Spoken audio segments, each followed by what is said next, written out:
Hello and welcome to the WCW vs NWO podcast, the podcast where we analyse, dissect and stinger splash the WCW vs NWO era of wrestling. I'm your host Dave C, but it would be way too spooky to delve into this episode alone, so I have my co-host with me, Fergus Looney. How are you doing? Man, every single time you have to think of the worst pun possible, right? I'm good. This one is a lot more smooth, I think, than the previous ones, so I'm looking forward to talking about this. Yeah, a tad more coherent, which I don't think is the trend throughout the history of WCW, unfortunately. Well, let's not go too far. And on my other side, Conor O'Donnell. How are you doing? Doing good, Dave. How you doing, man? I'm doing well. This is your expertise, so I'll ask you, did production seem a little bit better on this episode? On this pay-per-view, sorry? Yes and no. I'll point out the times where they kind of fuck up a little bit, but it's definitely improved in some aspects. Yeah, again, maybe it's because we started very close to Hogwild, and the production was so bad on that I'm just happy that it's in an arena again for the second week in a row. Maybe they put a bit more money to at this stage when they're starting to get a lot more money, and I don't know. So this week, if you haven't guessed, it's Halloween Havoc. I think the Halloween Havocs are some of my favorite WCW pay-per-views, and not because of the matches or anything iconic. When I think of WCW, I tend to think of stuff like Bash in the Beach, Halloween Havoc, these kind of almost cheesy themed kind of pay-per-views. Is this something that brings up memories of old WCW for you? Oh, for sure. I mean, Halloween Havoc 98, it's like, I think like the first WCW like pay-per-view I was like really excited to quote-unquote watch, I should say. Yeah, I've always liked the theme. I like the name of it. It's always funny that they have the certain sponsors for this particular one as well. I do like the nice touch of the Slim Jim package is the ring posts. I thought that was a nice little touch, as you were mentioning, like production has upped its game. I thought that was a nice little cool touch because it kind of stands out. The Slim Jim packages are the yellow and red. Yeah, I think I'd agree too. They're more memorable, I suppose, because they'll have like the quirkier sets or like the ring posts or something like that. Or maybe it's the gimmick stuff, which we'll definitely get to next month. There's some room for some in-jokes. I think I saw a couple of interesting names on the tombstones for this pay-per-view. They haven't ditched the clip art graphics yet, though, so that's one thing. The Titantron, or whatever the Tron is called, is gloriously mid-90s, where they've like cardboard cutout of person, and then have person appear from top to bottom, and then go left to right, and then diagonal. And that's all their intro kind of song stuff kind of works to. And it's wonderfully 90s and the limits of their technology. It is cool that this one is set in Vegas at the MGM casino, it kind of brings up a little prestige to the event. Yeah, I was impressed. Like I watch a lot of these old wrestling shows, and they're in the middle of nowhere. Like we had one, I guess it's kind of famous for you guys, but like the Mall of America, and it feels very small stage, but MGM is something the majority of people have heard of. Looking at it, it didn't seem like that. It seemed like any other kind of Halloween Havoc I've seen. It didn't show, but it felt more prestigious, I guess, is what I'm getting at. Yeah, I'm just glad there's not a monster truck match this go around. So, I mean, they could have. They could have done something like that. Yeah, they have monster trucks around, but they just didn't use them this time. You think it's the same monster truck? Do you think they bought one? Was it a rental service? I looked at the side-by-side like comparison. They look the same, so I'm wondering if they did paint them. I tried to look it up, and I couldn't find anything. But it definitely looks exactly the same as Hogan's old monster truck with the arms, but it's just painted black and white now. That was so bad. But I mean, it's got to be expensive to lug around Macho Man's hat that fits on the monster truck, right? I don't know, man. I'm confused. I can't get it out of my head, man. It's so stupid. I mean, could you imagine if they had to have the truck had to keep up with Randy's costume changes? It would just be the most expensive thing on the planet. They're constantly repainting it. If you told me right now that was in Randy's contract, I'd believe you. If that was in some kind of WCW contract, the truck must look like my current costume every time. I would 100% believe you. But as we were saying, this pay-per-view a little bit more coherent. I think there's a couple of feuds that were continued on from the Nitros. And I think in spirit of the sponsor, I think we're going to snap right into the Nitro recap.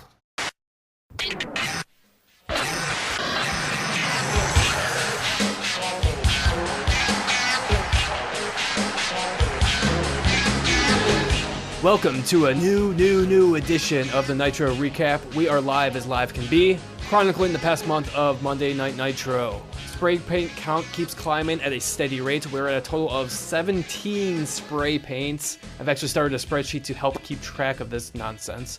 There are now 8 members of the New World Order. The shock factor is kind of wearing off as more and more members are introduced. The 2 new members being debuted on back-to-back Nitros after Fall Brawl.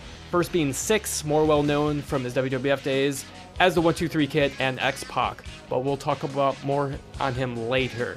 Next member is Vincent, more well known as Virgil from his WWF days. His role is similar to DiBiase's, like a background character bodyguard for the NWO. We actually won't see him wrestle until Starrcade 1997. And there's really no big reveal for Vincent either. He just kind of comes out, doesn't say anything, stands there, looks mean, tough. As a kid, I missed Virgil's run, and I don't remember his time in WCW. I mean, if you're not a playable character in the N64 WCW games, I'm not going to remember you, unfortunately. So, what do you guys think of the new gimmick as Vincent? So, interesting little tidbit. It was never really confirmed, but it's taught that he's called Vincent to make fun of Vince McMahon. I think he's one of the most unfortunate men in professional wrestling because he's always the valet. He's a fine wrestler. He's not like amazing or anything, but it's controversial. He's known as DiBiase's valet, and he came off again in a kind of very racial gimmick. And he comes over to WCW, and there's no fanfare made of his NWO debut, and again, he just becomes a background character, and I don't think that has anything to do with him. Now, maybe he loves it. Just like Kevin Nash, he's getting paychecks for doing very little, right? He's probably the least celebrated initial NWO member. Yeah, Dave, do you know why he was called Virgil? Originally, no. Yeah, well, because it's a rib as well. That's Dusty's real name. So, wow. So he's there to be, he's a human rib. So yeah, pretty much. I used to have him on Twitter anyway, but I've since given up because all his tweets about Olive Garden and stuff were a bit too much. What? Oh man, you should go check it out. Virgil, I think, is perfectly happy. I think it would be fair to say taking those paychecks and living the life. I think this is one of the first like guys that you're like really like going, oh, what are you doing here? But I think the thought process is like, well, we have Ted, and Ted's an old guy from there. What worked about his act? Oh, well, he had a guy who came with him. Why don't we get him as well? And like it'll add to the mystique or whatever. But I don't think anyone ever really actually cared about him, apart from that very, very small run he had where he got to do the beat up his master, essentially, as a feud. Other than that, he didn't really amount to much, so it doesn't really work for me. Well, it's WCW trying to appease the hardcore fans, and we're going to see this later on the pay-per-view, of course, and it's just a weird dynamic that WCW is trying to go for. I mean, they're cornering the market of the older crowd, while WWF is trying to get, like, the middle, younger kind of crowd, so yeah. I guess it worked, for now. Yeah, for now, I don't think nostalgia, this is a theme throughout wrestling history. Nostalgia pops the crowd for a while, but people get bored. So other developing stories, Macho Man attacked Nick Patrick, causing a neck injury, which will come into play on this show. And the long-awaited Nitro debut of Glacier. Oh, the presentation. We get the fake snow. We get the armor. And also WCW possibly the first to go for the colored lighting ring presentation. I don't know if you guys remember similar gimmicks for Sin Cara and when Kane debuted. Like, they'll turn down the house lights. The ring is like illuminated by a color. So in this case, Glacier wrestles Big Bubba in like a blue light. So you can't really see like the crowd or anything. It's just like you see the ring. It's like dark blue light. And I'm in agreement with Gus. It's a travesty that we don't get to see Glacier on this pay-per-view. Oh man, this is one of the best like shit entrances I've ever seen in my life. And shit. I don't think you can really encapsulate it any better than his catchphrase, which is "Be cool." Do you know who the original Glacier was supposed to be? Well, it's meant to be Sub-Zero, right? No, but do you know what wrestler was supposed to be Glacier? Oh no. Rob Van Dam. Well, at least Be Cool would work for him, I think. Yeah, he got a very bad gimmick over for years, so I'm sure he would have done a bit better than the actual Glacier. But yeah, he actually kind of fits the character, so good casting. But I'm glad RVD did not go down that route. It's funny because I think his style would have worked a lot better. He's way more of a martial artist type character wrestler. He uses all the martial arts moves he knows in his life in the first match, and then in subsequent ones he just has to revert to regular wrestling. Yeah, with RVD I can actually believe that he knows some sort of martial arts, and yeah, Oh, well, Glacier, we will not see him until uncensored 1997, so we're going to have to wait to talk more about Glacier, unfortunately. But we have to get to the biggest story unfolding on Nitro, however. Sting cuts a promo on WCW and Lex Luger during the Nitro following Fall Brawl. I want a chance to explain something that happened last Monday night at Nitro. Last Monday night, I was on an airplane flying from LA to Atlanta. When I got to Atlanta, I tuned in the TV to Nitro. And I thought I was watching a rerun. It was a very convincing film. Why won't he look at the camera? Often imitated, but never duplicated, though. And what else did I see? I saw people, I saw wrestlers, I saw commentators, and I saw best friends doubt the Stinger. That's right.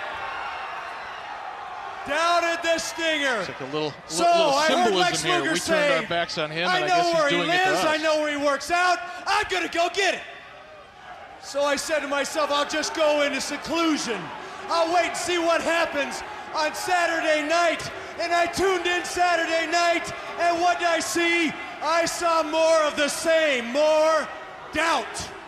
Which brings me to Fall Brawl. I knew I had to get to Fall Brawl to get face-to-face with the total package to let him know that it wasn't me. And what I got out of that was, no, Sting, I don't believe you, Sting. Well, all I gotta say is, I have been mediator, I have been babysitter for Lex Luger. I've given him the benefit of the doubt about 1,000 times in the last 12 months. Yeah. What's he getting to? I don't like the, And I I've don't like the carried tone the of this at all. WCW banner. And I have given my blood, my sweat, and my tears for WCW. I don't like where this is going. So for all of those fans out there and all those wrestlers and people I mean, that never doubted the Stinger, I'll stand by you if you stand by me. But for all of the people, all of the commentators, all of the wrestlers, and all of the best friends who did doubt me, you can stick it.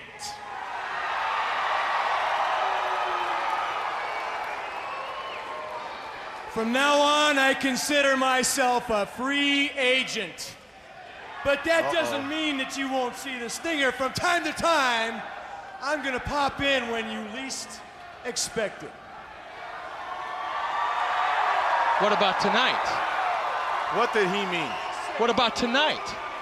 So finally, WCW goes back to promo time in the ring. You know, get Mean Gene, you know, get Bischoff, no Tenay. And my favorite part of the promo, which Bischoff stupidly spells out for the audience, Sting has his back facing to the hard camera. Like, yes, Eric, we know it's a metaphor for Sting turning his back on WCW.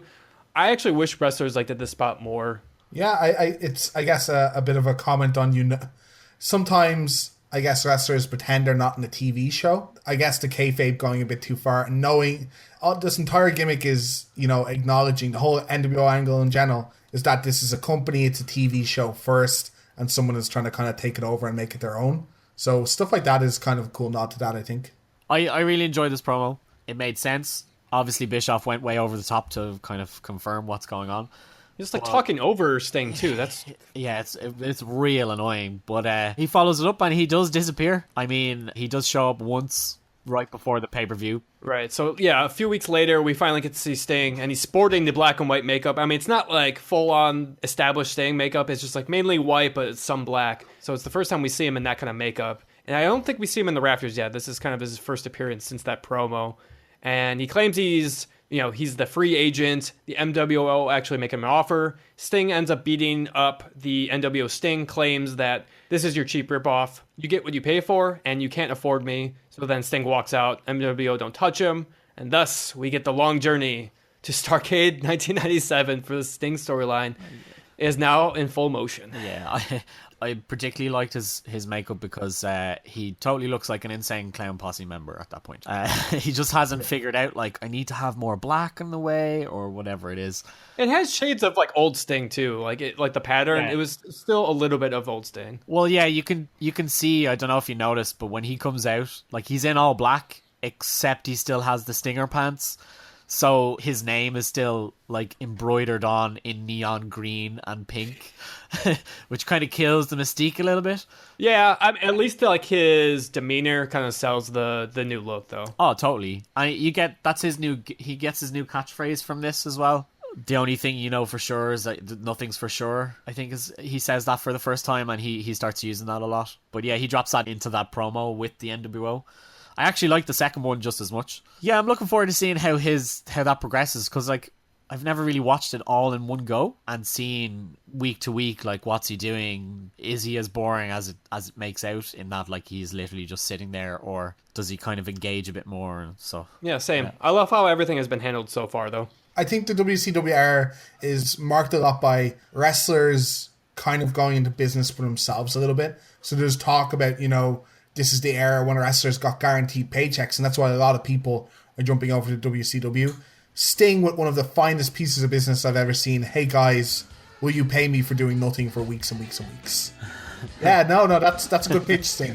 Fantastic piece of wrestling personal business by Sting here, in my opinion. And other than that, Nitro has been very uneventful. Loads of random NASCAR and monster truck plugs. I don't want to even get into that. So that will conclude our Nitro recap for this episode. Next up, Halloween Havoc 1996.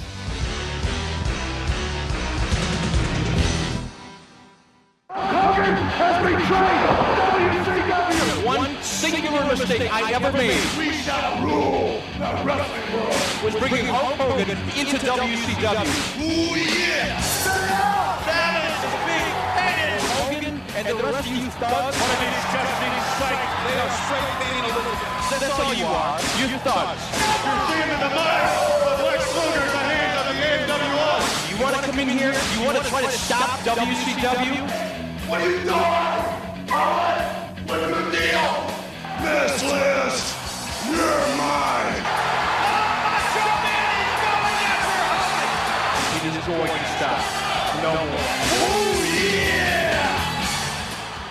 So I think this is the first time on a pay-per-view we may have seen a kind of feud package put together. We've seen rehashed NWO footage over and over again, but this is actually Randy versus the NWO. It shows the stuff from Nitros. I think they do a good job of catching people up to what the feud's about and building up. What do you guys think of the video package here? Yeah, it's nothing special, but I mean, like, I'd rather have this than nothing compared to the past pay-per-views. It definitely does a decent job of just bringing you up to speed. I mean, that's the job of a promo package. It's not that hard. I mean, it's really short. It doesn't need to be... I mean, it has the like kind of cheesy 90s like filters on it and stuff, and the weird like audio filter on Bischoff's voice. And also, I actually kind of wish it was somebody else than Bischoff too. Yeah, I find myself wishing that a lot. How about you, Fergus? What do you think of this? I like Conor says, like, it's the middle of the 90s. You can't expect too much at this point, but it's nice that they've kind of progressed a little bit, and it's a good way for people to catch on, like, what's going on and it leads nicely then into when they actually open the show with the 3-man team, and they can set it up a bit better. So I think, like always, these openings are one of the most coherent and well-structured parts of the show. I don't think on one of the episodes yet we've said anything kind of negative besides the costumes from Hogwild, possibly, but I think they set it up well. I think one thing they say, I think, is a nice soundbite, and it's they have taken his heart, his mind, his money, and I think they paint Randy as kind of a desperate guy, last-ditch defense, swiping out at the WCW. They make this last for a little while. They make the faces, the WCW guys, kind of feel like this is their last chance to get the title back, because who else do we have? This, to me, feels like the most serious, most genuine one. And I think it's well set up by the guys here. Yeah, a couple things I noticed when the commentators were kind of putting over the pay-per-view. The crowd was actually really hot at the beginning for some reason. They were like a lot of chants, but the crowd, I think overall in the show was like pretty mild for the rest of the show. They certainly go down. They start high, and as the card goes, they get slowly and slowly more tired of what's happening. But they are super hot for the commentators at the start. I think it's probably just who is involved with the show and like the people that they put on, because there's some people that they just don't really care about. And maybe it's because of this is where it's slowly starting to take shape now that they're a bit successful. So there's people coming to these shows to see specific people, and those guys are at the top of the card. So necessarily the people at the bottom are a little bit less known, and there's not as much energy or there's not as much interest. Yes, I got it. I think I know why the crowd was so hot at the beginning. It was the polo shirts the commentators were wearing. They saw them. It's definitely very true. I mean, anything except for Daisy Dukes, man. Oh, I agree. It was just kind of weird. You know, we get the prom suits for 2 pay-per-views now. It's like weird polo shirts, but it's okay. I'll take it. Yeah, agreed. So we'll go into our first match, which has traditionally on the show been the best match so far. I think 2 out of 3 times it's been the best match.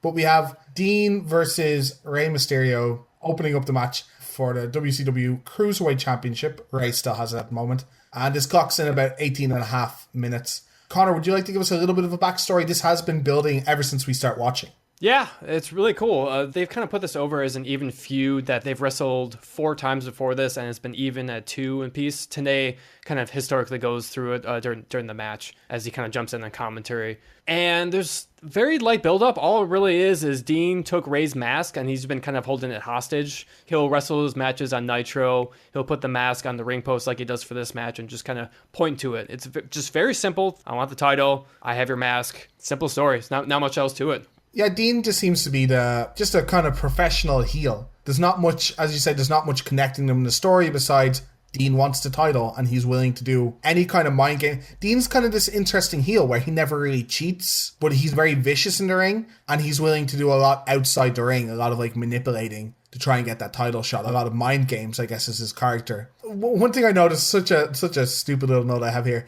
but do you guys think Ray's and Dean's music is like super similar? Yes. Oh yeah, I have the same thing written down. I have it down as well. It's just so ridiculous when they're playing one into each other. You're like, oh, maybe that was the intro. It shows how like heelish Ray's music is as well. It sounds like something from a rip-off Jaws movie. So as you said, we get Mike Tenay out for this match, and I've always enjoyed Mike Tenay's work. Quick rundown of the start of it. Dean does his early aggression kind of stick. We've talked about Dean before on the podcast, where he's a light heavyweight, but a lot of his moves aren't like high risk. They're very aggressive, they're very clinical, it's all part of his character. And this allows Ray to play off it really well. And then if you have 2 cruiserweights, I think some of the enjoyment is lost if they're both just doing this outrageous stuff. But if the heel gets to do this chain wrestling, really slick chain wrestling, and Ray gets to do some amazing spots again in this one, I think it plays better for the face. And I think the audience, especially when they don't know these guys, like a lot of them still don't know Dean and Ray, I think it's better for the live audience as well. What do you think of the opening kind of the match, Gus?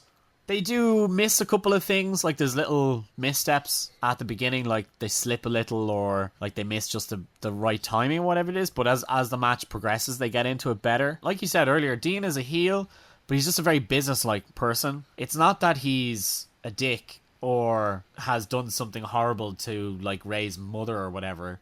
He just wants that title and he'll do whatever it takes to do that, but in a very professional and considered way. Like him stealing his mask seems kind of almost the limits to what Dean will go at this point in his career. So yeah, I think the opener is really good and there's some decent spots. It really, really picks up after a while. Particularly when he does there's a Hurricane Rana counter that Dean pulls off into a side suplex that looks particularly nice. Yeah, I love the hot start. I mean, mainly what makes this match work too, as I said, it's the history and it's that match that they had on Nitro and Clash of Champions. It kind of, there's this feeling that Ray kind of stole the title from Dean. So that's kind of where the animosity is from. And you can feel that in the match. And you just, since we've had to wait so long for this match too, it's been a nice build up for it. I want to see this match. It's really cool. I like how Bobby says that the mask that Dean stole was the one he won the title with. It's not true, but I do like the comment. I thought that was kind of cool to bring. So just to let the audience know, what has happened, we've talked about Dean stealing the mask. He comes down with the mask again, he puts it on the ring post. About halfway through the match, Ray gets it back. Dean is like taunting him with it and he gets it back. And he replaces the mask. He puts on the mask that was stolen. He's actually quite good at switching the mask without revealing any of his face, I think. I was kind of impressed by how fast he could do that. This did not go over great with the live crowd, I thought. You could feel them thinking, why does it matter? Like, I think if this was in Mexico, this would have been a massive pop. in America, the Americans don't seem to get how important Ray's mask is to him, and that the one that was stolen was his mask, and this is like a replacement. They just see a mask. I kind of disagree with you, Dave, on this, because the main thing for me is that Ray changes the colour of his mask quite a lot. Yeah. Or at least a decent amount. I get the idea of, oh, you get it back, you get what is like personal to you and stuff, and he cared about it, but why did he need to put it on is what kind of bothered me. Can't Dean just steal the other mask now and we're in the same spot? And it was just that little bit of continuity where I'm like, it's wrestling, whatever. I did also feel that it was weird in the middle of the match. I thought that it was going to be end of the match thing and cost Ray because he wasn't focused on the match. So I think blowing it in the middle of the match is a weird trying to pop the crowd moment that doesn't make all that much sense to me. What do you think of the spots with the mask, Conor? Yeah, it was okay. I think I agree with you a little bit, Dave, because I think the match started off great. I think the crowd was into it, but it does slow down from that point. And there's also a bunch of like rust holds and sleeper holds like right after that too. So that hinders the match a little bit. I do love Ray's grunting and submission holds though. He's just a no-nonsense guy. He is known as the Iceman. It's because of his personality. He's all business and fans. No! Yeah. I love the selling. I think he mentioned his face or his leg at some stage. He just shouts the body part the submission is on. Like, Ray, I can see the submission hold and the ref doesn't need to know. Just keep it to yourself, buddy. That's a weird one. Is there any spots in particular you guys want to talk about? There's one or two that I have in mind. Gus, was there any particular spot you wanted to point out in the match that impressed you? I pointed out that Hurricane Rana counter. That's one, and then it's the finish for the match, pretty much. So I'll wait till that point. Okay, how about you, Conor? Was there anything in the match you wanted to point out? Earlier in the match, the sweet senton splash to the outside, I thought that was really crisp. Dean caught him like perfectly. I thought that was probably one of my favorite spots of the match. I have, I guess, 2 notes on it. I really like, and it's really simple, when they're both on the top rope and they're kind of slugging it out, and then instead of a big move off the top rope, they kind of both just fall to the outside. They're both kind of like too tired. And I thought that was a kind of cool spot for the match. So Dean, of course, works a body part because that's what Dean does for, any match he's ever been in. And he drops Ray on his knees on the top rope. So he has him up in a suplex, and he just like unceremoniously drops him, and you usually drop them on their stomach, but he just lets him go and lets him like bounce on his knees, which kind of looked nasty. Yeah, what's the Ray quote? Like, I've broken my left knee or something like that. What? Yeah. I've torn the pectoral muscle completely off my shoulder. I've had surgery 5 times in my left knee. The tendon's torn. I can see where that came from, because that looked really vicious. Too bad like Dean doesn't target the knee much after that, though. Yeah, it also looks particularly vicious because if Ray was a taller guy, when he hit the top rope, his hands would already be, close to the bottom rope. But he just hits the top rope with his knees, and then his head is the next thing to hit the canvas. It's kind of ugly. Fergus, do you want to go to the finish first? Yeah, so it runs into my favourite spot of the match, which is just they've been fighting back and forth. Particularly, they kind of rerun a couple of spots from earlier in the match where like Dean has been caught with some Hurricane Ranas and other little niggles from Ray. So he's able to react a couple of times, but when Ray manages to backflip out of it and head back up for the finish, as it were, and he's trying to get that one sweet move, that high-flying move that he loves to do, Dean kind of shuts the door with a massive, massive powerbomb. You can just kind of see the kind of wind come out of Ray's sails, and it's just pretty much all elementary from there. I really enjoyed it. There's one thing, when he wins, he gets quite the pop for winning as well, I think. Yeah, I think it might be one of those results of just a good match pop. So there was no shady win, which I guess people aren't used to in this era of wrestling either. But there's no shady win. So it was just a clean match. Maybe that's why not using the mask at the end is a good thing, because it just leads to this nice sequence at the end of the match they can just shoot off. And I think the crowd are just appreciative of someone winning that match. Yeah, Dean is just, I think, just a very underrated person in terms of how he puts together matches. Everything seems to have a purpose behind them, so I don't think it's any surprise that he works backstage now that he's retired. I think the first 5-10 minutes of the match was great. I think the second half of the match lacked a little bit, but I think we've been spoiled. We've had amazing finishes on the previous Ray matches. I thought the finish was slightly sloppy. I mean, the powerbomb right before the finish was the best part. I actually kind of wish that finished the match. Overall, still an awesome match. Great opener. I'm glad we went back to the Cruiserweight opener. Watching this, it's really great because the commentators actually do an excellent job during this match. Tenay puts over the grind of the international travel schedule for Ray. Since his popularity has skyrocketed, he's high in demand, headline shows. and like the travel like taking its toll like long term on Ray, and like he wrestles like in a certain style that like it can really hurt you like long term. So it makes like Ray feel like a legitimate champion, and like beating him is a big deal. But I'm gonna miss Ray as a cruiserweight champion though. It felt like this was a good time to change it back to Dean, but overall I thought that was like one of the best ways to get this belt over though. Yeah, Ray has definitely been a highlight of our shows so far, so going to miss him as champion. Looking forward to see what Dean can do, or whoever has it, in the next pay-per-view. I have not looked ahead, or if it's defended in the next pay-per-view. But we go on from this match to our first sighting of a certain hated character of mine. Jeff Jarrett gets an interview. You hate Jeff? What? I hate Why? Jeff so much. I guess my big thing is I watched TNA for years. I didn't actually ever see him in WWF or WCW, but I watched TNA, and it's the most frustrating thing to watch TNA when Jeff Jarrett's in charge. Hey, how about we give one of these other guys a title shot? How about I keep the title instead? Okay, Jeff, that's fair. Jeff gets his pay-per-view debut here, interviewed by Lee Marshall along with Ric Flair. Tony, thank you very much. I'll tell you what, things really getting going here in Las Vegas, Nevada, Slim Jim's Halloween Havoc. When the card for this event was first being put together, we thought the NWO would finally get their comeuppance. It was going to be the Giant against the Nature Boy, Ric Flair. Well, we saw what happened to the Nature Boy, but the man came through. He has accepted the challenge, and it is none other than Jeff Jarrett. And you are going to face the biggest man in the history of this sport in the biggest match of your life. Exactly. You want to talk about pride. You want to talk about tradition. You want to talk about heritage. You want to talk about charisma, being able to get the job done inside of the ring. I could go on and on about myself and Ric Flair, but I'm out here to talk tonight. Just a few words to the NWO and the Giant. You guys had to impress me, from the Giant to the Hogan, all the way down the list, with your monster trucks and jumping Ric Flair outside the ring. You ain't done nothing inside the ring. And in case you didn't know, Giant, that's exactly where we're meeting, right in the middle of the old squared circle. That being the point, Jeff, can we talk a minute about the choke slam? The fact of the matter is he's put it on just about everybody. Exactly. Had no promises or guarantees, no threats. I'm just telling you, man-to-man, face-to-face, Giant, you will not choke slam me. Talk about some big boots to fill. 13 times heavyweight champion of the world, the Nature Boy, Ric Flair. I'm here tonight, not just to support Jeff Jarrett, but I'm here, to orchestrate the meet and greet, because there will be a line a mile long of women in Las Vegas that want to shake the hand, hug the neck, and kiss the face, of Jeff Jarrett after he beats the Giant.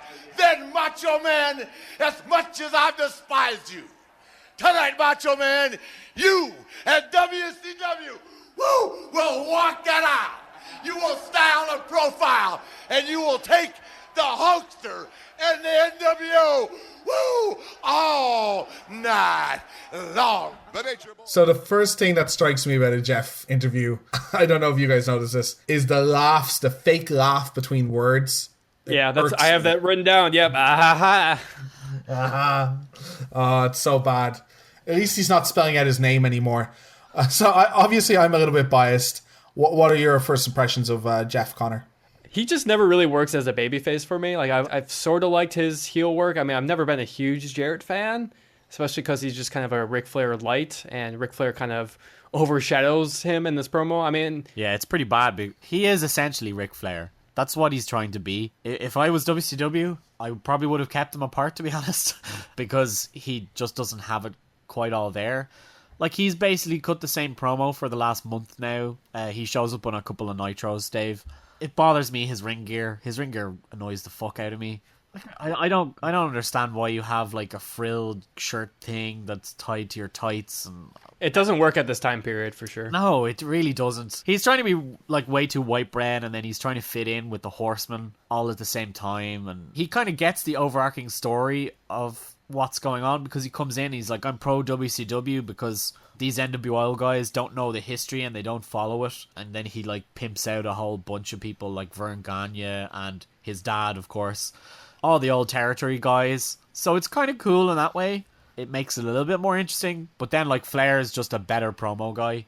I wonder what they would have done if Flair hadn't have been injured. Yeah, I was going to ask the same question, because I think right is like a week or two before this, I think it was when he wrestled in Japan, that he has a bad shoulder injury, and apparently that's like what kind of slowed down his career, unfortunately. So I have a little bit of a problem with Flair being injured here. Not that he is injured. I'm not saying he should be wrestling or anything. But he just does his normal stuff. As far as I remember, he's not in like a sling. He never looks that hurt. Maybe he is on the Nitros. I don't know. Yeah, he is, but it's weird. The commentators do note that he's hurt, but yeah, Flair, I think what you're getting at is that he doesn't say that he's hurt. He doesn't show that he's hurt. Yeah, he's never holding his shoulder. He never winces. He never shows the audience why he can't wrestle. And he didn't get hurt on Nitro. So it's not like he had to be carted out of an actual match or something happened. It was in Japan, so no one has an idea. So he's just coming in full suit, Ric Flair, high energy promo, jumping around. He comes down to the ring as well. He's moving normal. So I'm not saying he's not injured. I think he needs surgery after this, a little while after this. I can't exactly remember. But it doesn't show at all that he's on the shelf. So if I was a fan of WCW, I'm like, why isn't Rick fighting? Why do I have to watch Jarrett instead?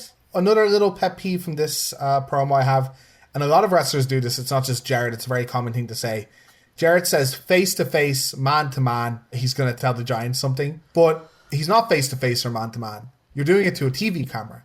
That's the opposite of exactly what you're saying. And I know, again, it's tiny, it's a cliche, but I absolutely hate when someone's like, I'll tell you, brother, I'm going to do it face-to-face. And no, you're not. You're going to shout at this little interview guy. Not at all. That's actually fair, too, because Jarrett's way shorter than Giants. Yeah. Not even close to face-to-face. That stuff like that irks me a little bit. It's just very common old promo stuff. In fairness to them, like, unlike a lot of the more recent stuff that we've been subjected to, these are all pretty much all live. He's relying a lot on cliche and kind of rote lines that he can be like, oh yeah, if I start with this, I'll remember like a whole bunch of stuff that links to it. I don't really dock him that much because it's just the way the style it is.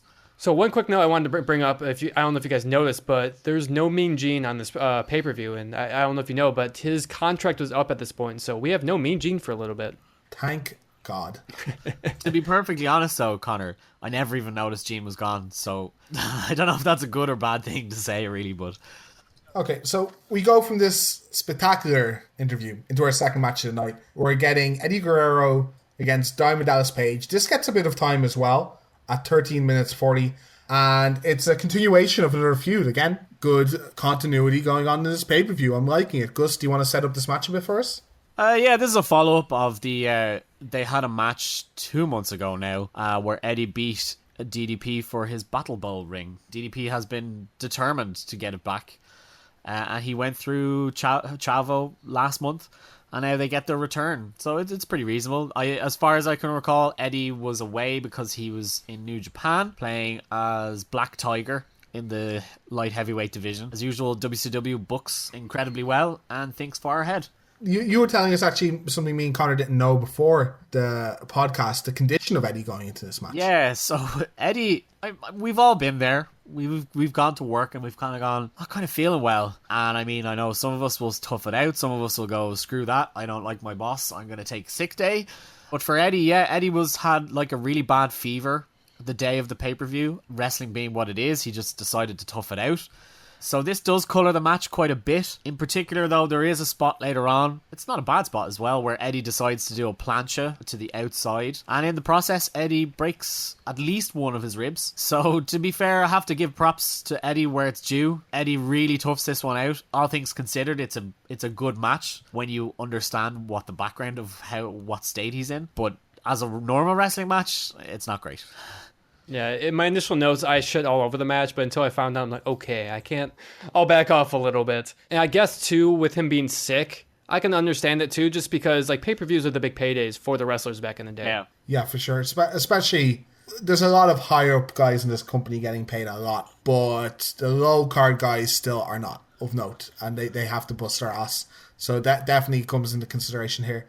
It's also arguable as well, like, because of the state of the company, I must try and count the amount of people, Conor, between Nitro and the pay-per-views, because it's insane how many people they have on TV. So for Eddie, like, if he takes a night off, they might just go, well, we can't trust you, so let's use X person instead. And he might not even just lose that payday, he might lose several other paydays.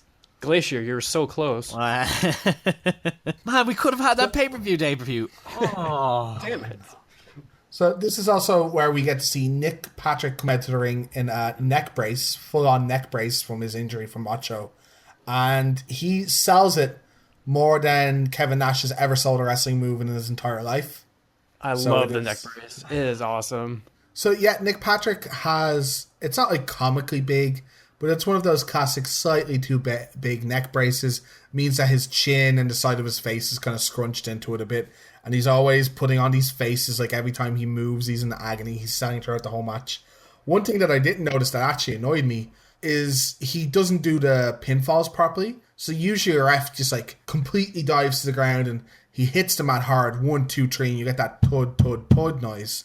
And I never realized how enjoyable that noise is, because the way Nick is doing it, he's kind of diving on his side and supporting his neck so he doesn't fall too hard.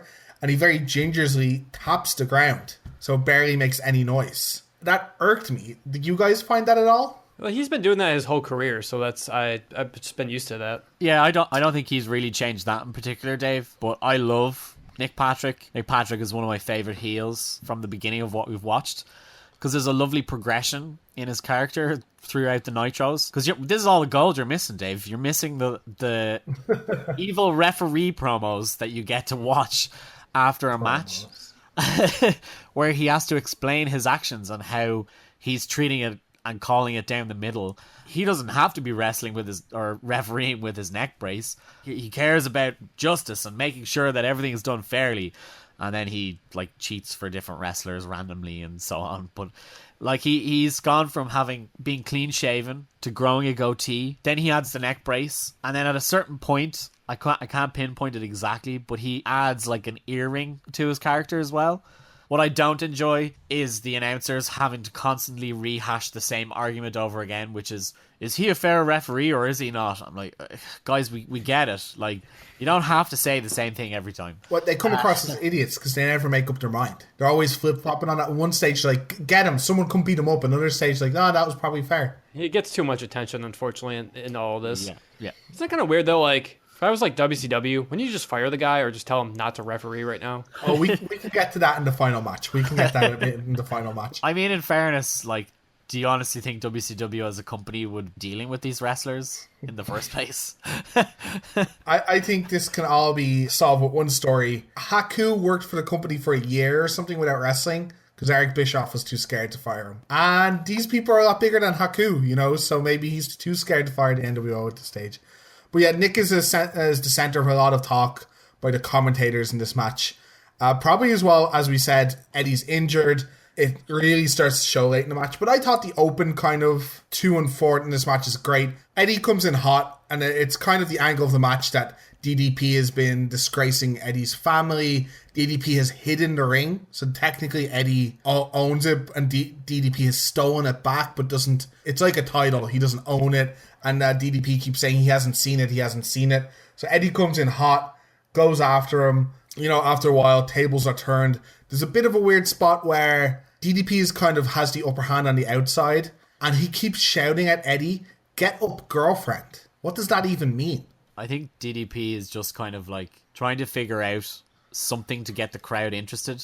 Yeah, and he's just throwing shit at a wall. He's meant to be like this kind of sleazy, kind of pimpy style character. I think you don't really get a chance to really get any more out of it because you only ever see him wrestle. So far anyway, he hasn't had any promo time really or anything like that. So yeah, I think he's just kind of throwing shit at a wall and seeing what sticks. Poor Eddie. You can see he stops pretty much doing any wrestling near the end. Even though like Eddie got injured, there's still a couple like fun things about this match. So I do like the spot where DDP pushes Nick Patrick down and like he does the roll ref and like pointing his finger angrily at him, and like DDP does the like cower like yeah in sorrow, and then they make amends and shake hands. That was that's weird. That's weird. It's funky because it's a bit unique and like you don't see it very often. So they're okay, cool. Yeah, I thought it was going to go somewhere. So it's fine. It's fine the way they had it. But I'm like, oh, DDP is going to be a sneaky heel and like trip the referee up or something. No, they're just mates after that. It's all fine. We see all of a sudden the match kind of falls off. It's a back and forth match. It's typical kind of heel getting the upper hand. Eddie's an angry face. He gets ahead of steam. He gets knocked back down. But then when he hurts his ribs, the match finishes quite abruptly. Connor, do you want to run us through the finish? Go run us through the last finish if you want. Sure, yeah. I have it written down here, the powerbomb by DDP. Eddie doesn't even make an effort to kick out. DDP just shoves him, but I guess it makes sense of what just happened. It was the same kind of like tilt-a-whirl like powerbomb spot in the previous pay-per-view. And then, so same thing. in the diamond cutter. It was a shitty diamond cutter. So terrible. Well, they make a hames of it on commentary as well. They're oh, maybe he blocked it. Like, no, he's just in a lot of pain, guys. Like, to be fair, he takes 2 spots on his back and stomach, which is probably the last thing you want after you've broken a rib. Like, a brutal end to the match. Brain also completely breaks kayfabe. I love when he points out flaws in the basic fabric of wrestling. So when DDP picks him up for the powerbomb, the kind of tilt-a-whirl powerbomb that he does, Brain goes, why doesn't he just do the diamond cutter? That's a good point, Brain. Why do we do all these weird complex moves when we could just throw around finishers all day, since they're supposed to be our best moves? You gotta power up his special meter. Yeah, exactly. So he just picks him up twice and does like normal move into finisher, and Brain just makes every wrestler that's ever existed feel like an idiot. The body parts aren't worn down enough yet, Dave. You have to get them into the red before it works. Like, so. Yeah, exactly. Yeah, so DDP does win the match, and apparently Nick Patrick has the ring in his pocket. This never made sense to me, so he gives it back to DDP. And yeah, they make some deal about not having the ring. Like, he's supposed to give it to Eddie, and he never did. And they spend a lot of time on commentary talking about it, and I really don't care. I was really looking forward to this match, too, and unfortunately it was just a dud considering Eddie's condition. Yeah, it's a shame. Yeah, as we were saying, like, he doesn't make any attempt. Once the finishers are done, you can see Eddie is just lying there. And I thought, why Gus researched this is, and we all said it before the cast, it was really weird because they just gave Eddie an actual close match against Flair. So they obviously like Eddie. And then all of a sudden, at the end of a match, he barely does any moves and just gets pinned clean by DDP. That's really weird.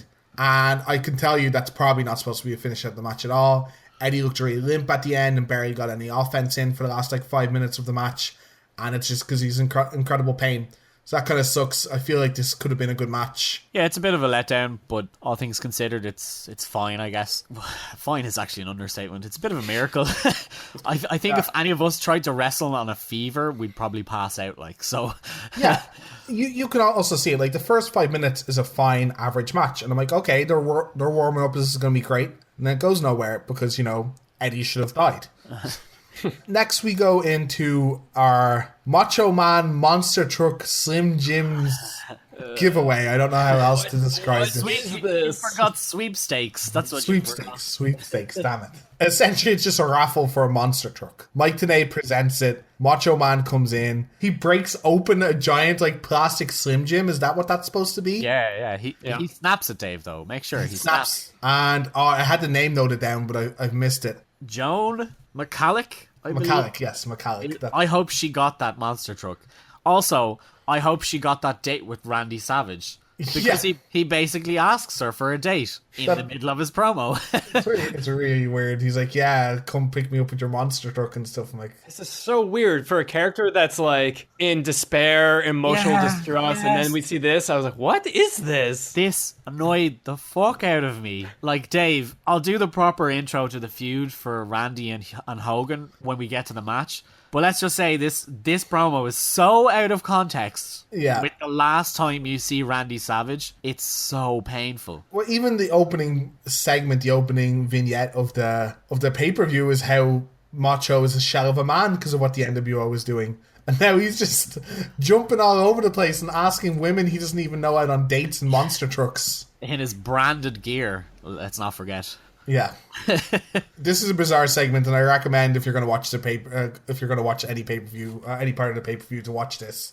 To be honest, just because of how bizarre it is. It also goes straight into a CompuServe ad after it. We've got one in I think every pay-per-view, and I'm very disappointed because this CompuServe ad is just Jericho sitting there being normal and saying normal things. And that is outrageous. Every other person on this has been a stupid madman.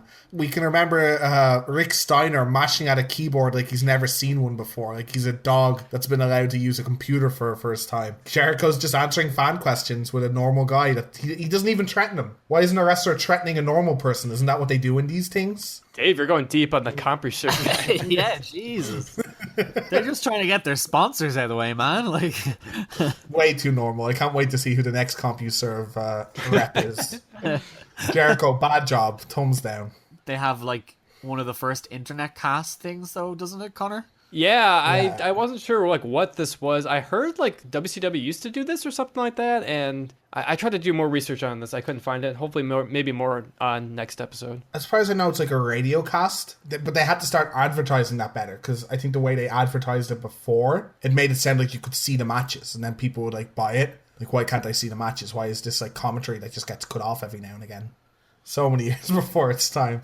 We go straight into the amazing CompuServe segment to Dean with a pretty generic promo. Yeah, it's very baby-facey, I thought. Yeah, all comers will be taking on champ promo, which is, kind of like, it reminds me of a Chris Benoit title promo. I don't really get what Dean is going to accomplish with this, again, with Tenay. What did you think of it, Conor? Just too many promos in a row, I thought, and my note I have here is just don't let that man talk. He's better than Chris. But I'll give you that. I think he's better than Luger, too, but that's not saying much either. Yeah. We're doing currently a better job of cutting a promo than Lex Luger has ever done in his life. So the reason he's better than them is he has a point and he sticks to it. Yeah, he's telling people he's going to fight him. And then they're like, what about Ray? He's like, yeah, he's a person. I'll fight him. It's essentially the promo. I'll fight anyone that's a person. Okay, how about Ray? I said anyone that's a person. Is Ray a person? Yeah, okay, I'll fight him. It's just kind of. It seems like something they could have just done on Nitro. I don't get. Yeah, for sure. I think like what my point was of don't let him talk was just like I like that they build up that he's the Iceman. He just has low emotions when he comes to the ring. He's just very stone faced, and he just doesn't seem like a very emotive person. So like I like them playing that up more and just having them not talk in that sense. They have so many random managers running around. Could someone not manage Dean? It just seems weird. That would probably give him too much character, I think. Teddy Long, what are you doing? Yeah. No, we got to keep them apart. Yeah. Teddy Long's too shitty for Dean, though. Dean actually wins matches. And he none of his guys do win, do they? No. So we go straight into another interview, but this is one of my favorite things I think about this pay-per-view. It's an interview with Ted and the Giant in what I'll call the NWO area. The NWO area is just kind of in the crowd. It's a tunnel coming out of the crowd, and it's where NWO comes out of. They get their own separate entrances from their own separate area. Ted is always standing there. He always gives them an introduction. So Ted kind of goes through hating Jarrett for siding with Rick and not them. He says they made him an offer and he went with the WCW instead. Giant, I just have to splice in Giant's bit here. And Giant, what was it? I think the last thing that Jeff Jarrett said to the NWO was, stick it. And that's pretty good advice when you think about it. Because Jeff Jarrett, I'm going to stick you to the wall. I'm going to stick you to the floor. I'll stick you to the ceiling. That's a fight, bro. And when it's all said and done, You're not kidding. I'm going to choke slam you right in the middle. When it's all over, there will be no Jeff Jarrett, and there will be no Horseman. Everybody goes to the glue factory. Wow. Yeah, I don't know what Giant, I don't know who's feeding him his lines, and it's no wonder Hulk Hogan tries to make him shut up half the time. It's a reference to where he's going to stick his hand, and then a glue factory joke because there's horsemen. Do you think he stayed up at night jotting these down? What was this? Somebody just fed it to him as a joke, I guess. That's the only thing I can come up with. Yeah, it could be a rib. They're like, oh, you know it'd be great, Paul? It's like, oh, yeah, thanks, guys. Didn't think they'd be so nice to me. That is like 90% of his stories from WCW. Anytime you hear an interview with him, it's like, what happened? Well, they kept ribbing me, and I got paid a lot less than them. That is like my whole story from WCW. What I love is it goes straight from the interview with like Ted and Giant to walking to the ring, and they have security with them.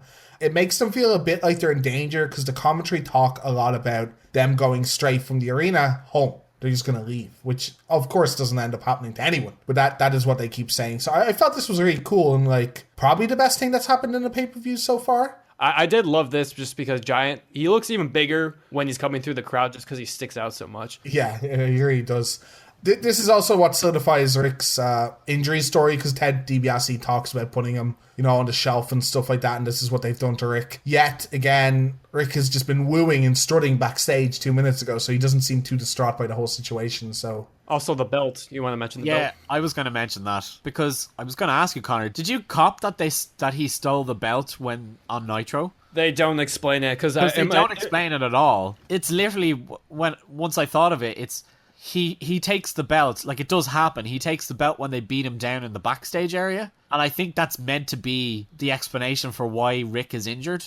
They try to kayfabe it that way, that they beat him up so badly with the pipe. It's a terrible beatdown as well, because there's really shitty camera angles and stuff. But I think he just takes the belt then, and then nobody says a word about it, and then he just appears on the pay-per-view with it. I guess this makes sense. Yeah, so overall, I think good segment. We're going to see the other NWO guys come out in a similar way, which I really like. So we go straight in. As I said, he comes down to the ring, and we go into match number 3. The Giant versus Jeff Jarrett. This, thank God, only gets about 6:40, and I think this might be one of the worst matches of the night.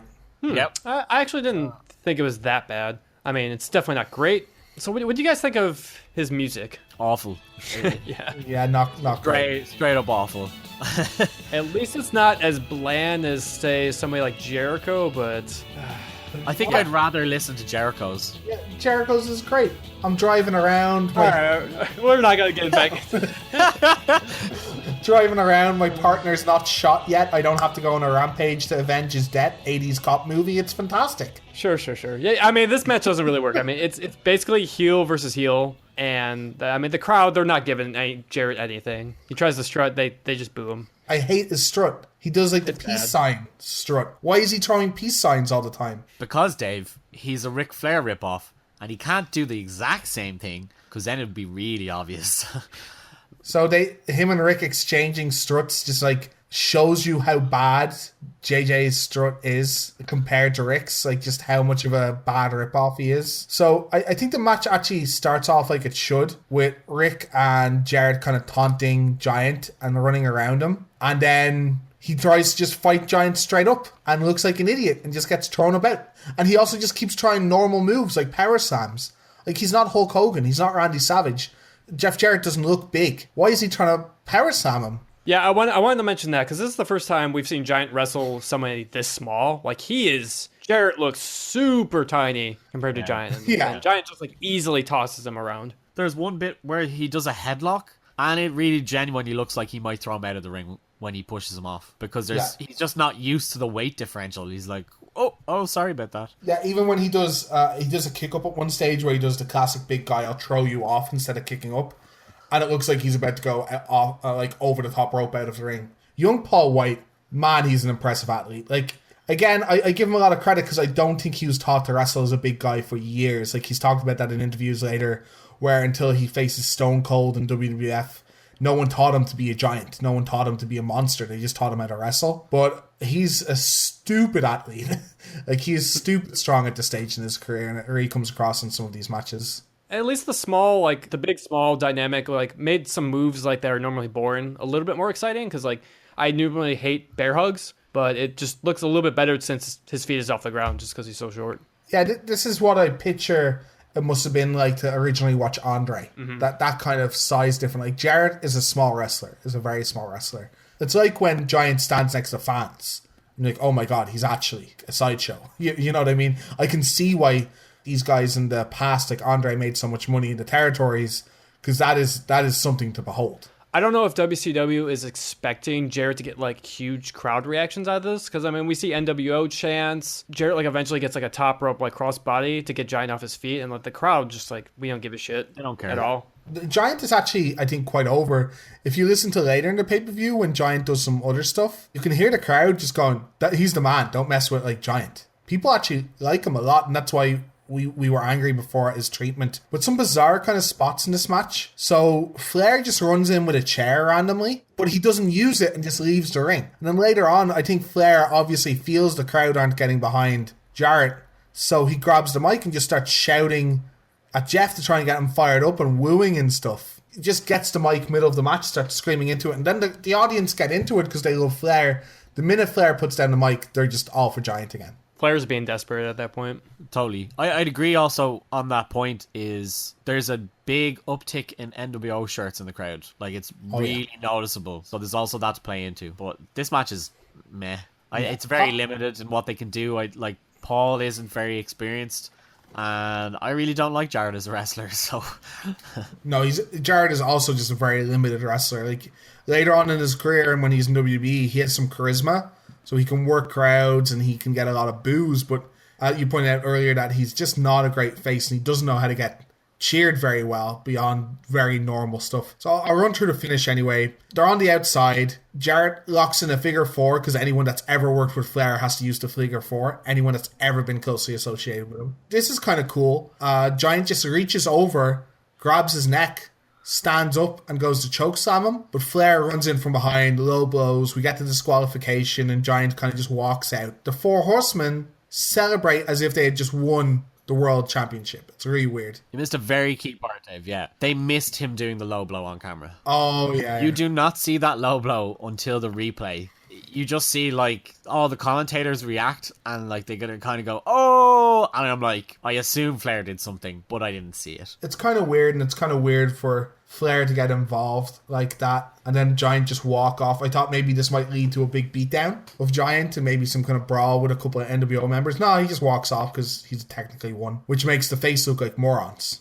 Yeah, I thought the booking of this match is just, it's awful. I guess that's why I wasn't too down on it. I'm like, what can Jarrett do with it? Not really much. I think he just dealt a really bad hand on his debut match on the podcast. Yeah, I think so. I don't think there's much to work with. A better person might have got a better match out of Giant and the whole situation, but it's badly booked, it's thrown together, it doesn't mean much. I don't think it's badly booked, Dave, in the sense, because it's a continuation of the NWO storyline, because, like I said earlier, Jarrett like declares himself WCW, and so he's trying to like stand up to them and be accounted for and try to rally people together.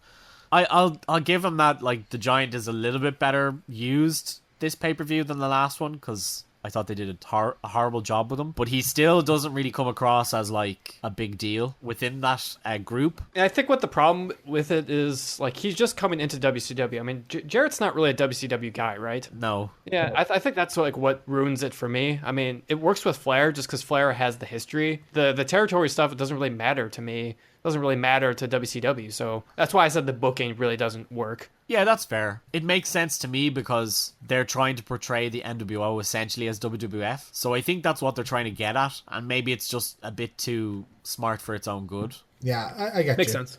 So we go from this into back up to the NWO area with Ted DiBiase, where he says something that's 100% true, and it's a win is a win. We'll take them as they come, you know. And then they put over Chris again. So it's Chris against Six as the next match. Ted just keeps calling him a fine young athlete, and they have nothing against him, but it's all business. And Six comes out and he kind of just reiterates the point.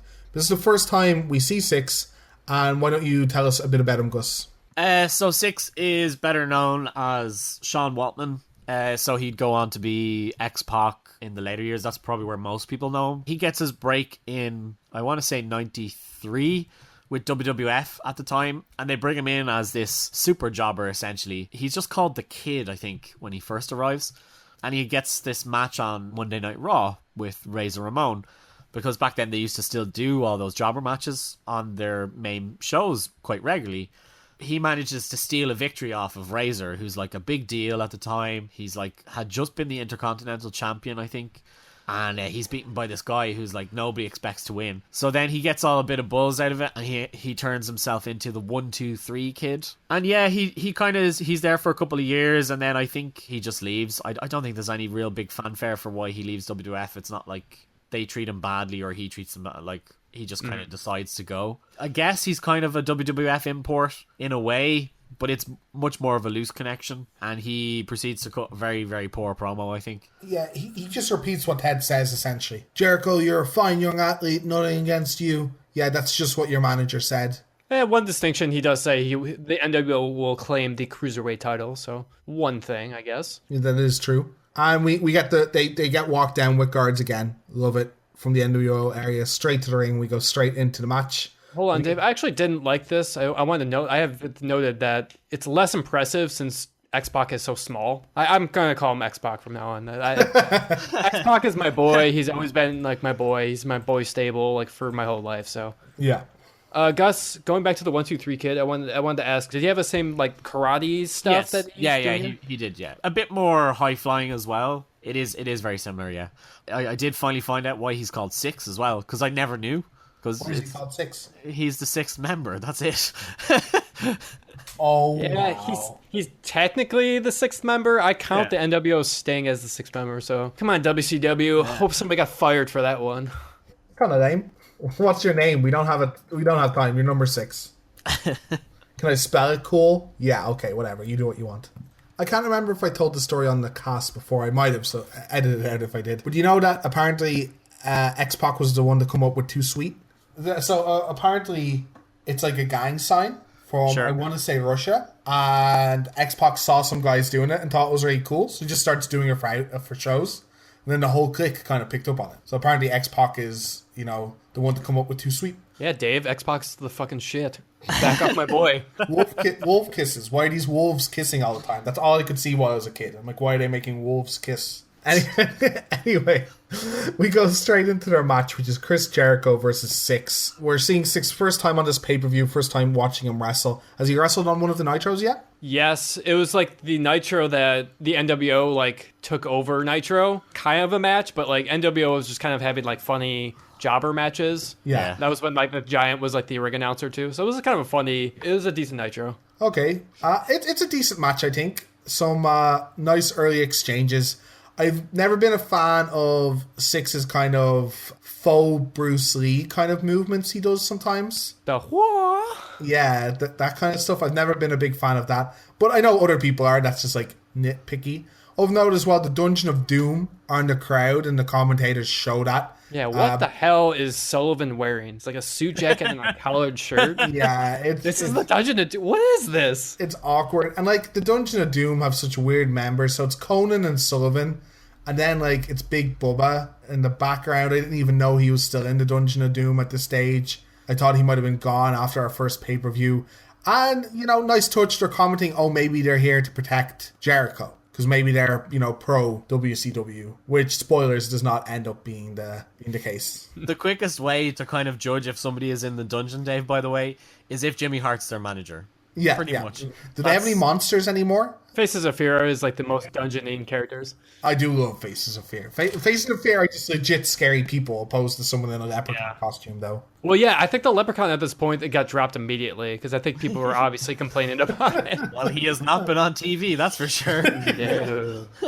So back to the match. I like Jericho does his normal slaps the shit out of Six. Yeah. And Tony, I like his nice little knowledge here. He calls it a slap shot, and he kind of recounts the NHL career of his dad. His dad actually did play in the NHL, so that's kind of cool. And then Brain completely shits on his dad for getting traded again and again and again, which is it's kind of harsh because it's true. This isn't kayfabe and making fun of hockey players. This is actually just making fun of Jericho's dad's patched hockey career. I think the match is actually quite nice. As much as I rag on X-Pac, it's a well put together match. I don't actually have that many spots picked out. I have a very nice mid-air dropkick by Jericho. But do you guys have anything that stands out of the match? The signature spinning heel kick in the corner. Not that it was like awesome or anything. It just reminded me of the old days of like the WCW video games. That I was like, oh yeah. I remember doing that move on my opponents in the video game all the time when you got them in the corner. And over. Yeah, he does do that very well. So do you want to run through the ending, Conor? Yeah, I love the ending because it's kind of like a series of slow counts that kind of builds and builds. Lion Salt by Jericho tries a bunch of quick pins, and Patrick just can't keep up with the quick action. Spinning heel kick from X-Pac. Patrick does a faster count, not super fast, but 6 wins. And of course, Jericho is furious at Patrick. Patrick embraces Six, and they help each other to the back. I love it. I thought the match, like as far as execution for the match as a whole, story-wise and just kind of physically too, I thought was great. I didn't really have much on this. Like, it's a fine match. It does more to kind of set up more Nick Patrick heel shenanigans. Yeah. It's kind of like it's just a showcase for that, and Six just to show that he can wrestle and show people like, oh, here's another person. He's probably going to be going for the Cruiserweight title really soon because that's what they're planning to do is take all the belts. So. Yeah, it's nice to have the NWO. It's a member that can wrestle in the NWO. Cool. I mean, obviously Scott Hall can wrestle, but they don't like to showcase him for some reason. Yeah, I think altogether, not bad. It's a little forgettable. Like, there's not many highlights, but I think you're right. It does get the story across. Running into the next interview segment, we get Tenay with Luger. We went over a bit on the Nitro recap what happened, but Aaron's been badgering Luger since he passed out, but he lost in War Games, and Arn's been on his business for that. Luger gives an interview with Tenay here saying, I'm sick of people doubting each other. I'm sick of WCW kind of doubting each other. I'm here to fight Arn. And it's kind of a very normal Lex Luger promo. And anything you guys have to say about it? Normal? Were you not listening to this? Oh man. Lex talks about Arn is making a garden, but it's not going to be a fruitful garden. It's going to be a garden of cactus. And I think it's meant to be bad things, but Luger forgets the rest of the promo. That's what I said, normal Luger promo. It's so bad. I don't understand where he's going with it. He manages to get one thing across, and it's only because he's like so angry at Arn, and it's the prevailing point. I think he kind of even just stumbles into it, is that nobody's in charge of the WCW side. The reason the NWO was so strong is because Hogan might be a bit of a douche, but doesn't seem to justify it, but he's on top. He's the one who says what goes. Everybody follows accordingly. Meanwhile, everybody's running around like headless chickens, and now Arn and Lex, who are meant to be two of the more veteran guys and probably should know what they should be doing, are too busy having a wrestling match against each other than to worry about NWO. So I think that's the one thing you can take from this promo, and that Lex's analogies are top notch. Gus, well done breaking down the Luger promo. I would like to go on record, but when I say Luger promo, it's exactly what I mean. It's nonsense. It's like when I say a typical Randy promo, he could be talking about all sorts of weird crap and spinning around and shouting at random people that passed by. Luger promo's bad. Randy promo loud. I guess I was about to name a lot of other wrestlers at the time, but it all comes down to they're also awful. Chris, Hogan. I guess if I said typical Flair promo, it would mean wooing. You just expected 90% wooing. But yeah, it's a good breakdown of what's said in the promo. We go straight into a match afterwards. Is this the first time we hear Lex's music? Yes, I had this written down, and man, it is so shitty. I was really hoping you were going to say that, because I was like, man, do you like this music? Woo! What? Come on, give me more credit than that. Beep, beep, beep, beep, beep, beep. It's so shit. I think it's okay by WCW standards. It's recognizable and different, at least. Is what I can. You mean it's so shitty you can't not hear it? Like... Yeah, pretty much. Yeah, it's weird to see Luger on this kind of on his own right now. Yeah, and as for the match itself, they do this kind of weird thing where they're both kind of trying to take it personal, and they both work each other's backs, which I've never seen. Just both of them like taking out the same body part on the other person. Lex obviously has the rack to finish the match, and that's why he's working the back. And Arn's doing it because it's established that Lex had his back hurt previously. So Arn's just going to it and being a bit cerebral about it. It's also kind of his finisher, the spine buster. Kind of. I don't think I've ever seen him actually finish a match. I thought the DDT was his finisher. Oh, maybe it's the DDT, yeah. He's more of an old school guy who just kind of wins with random stuff, I think. Yeah. I mean, whatever it is, Arn makes up for it by trying to do the Luger taunt. He does like the flex. Fucking brilliant. Yeah. Love it. As much as I like the match, the commentary descends to nonsense. The Bula Bula talk. Tony, I asked you a question, and Bobby went off on a tirade. Yes, about the tradition and everything that's been between these two guys here, and we're seeing it. I told you off, I know when I said Bula Bula. I don't know where Bula Bula is. You never seen that. Bula Bula ain't no place. Good. It's like something that just happened. Buddy Holly told his girlfriend that one time. She said, I'm going to school. You ain't going with me. And he said, well, Bula Bula. That's where I got that from. I don't know where it starts. I don't really know what it means. I've looked up different definitions of the internet. I think it might be slightly racial. I don't know why Dusty brings it up, but he just says it continuously throughout this match. I'm just like, what is this? I hope it's just other nonsense, listeners. Please let us know what Dusty is trying to talk about. I got different explanations off the internet. I'm not 100% sure, but I'm quite sure Dusty doesn't know what Dusty's talking about. Mostly, the only spot that really got me is, they do some nice work on each other's backs. They make it look pretty real.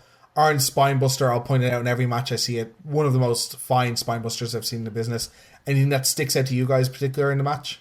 One thing I guess I did like the response to the taunt, like Luger flexes and he gives him a gorilla press slam. Good job by Lex, I thought. He really impressed me this match, because I'm not a huge Luger fan. I thought he really showed me something this match. Arn makes everybody look good, so I guess that's why. Well, I think that's the thing. I think Luger can actually work decently with the right guys in a limited capacity.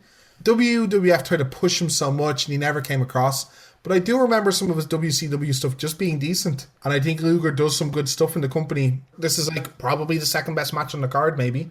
Would you like to run through the finish for us, Gus? To be honest, I can't really remember the finish. I think it's a bump, right? It's a ref bump. Yeah, we get a ref bump in between the turnbuckle. Arn misses with a chair shot in it initially. After a comeback, Lex gets the chair and then works Arn's back with some pretty stiff shots with the chair. And then Lex wins with a torture rack once the ref is back up. He holds it for an impressive amount of time, too. Yeah, Arn taps out and then Lex holds it as the crowd cheers. Now, I know this is kind of a vengeance. This is like a personal vendetta kind of match.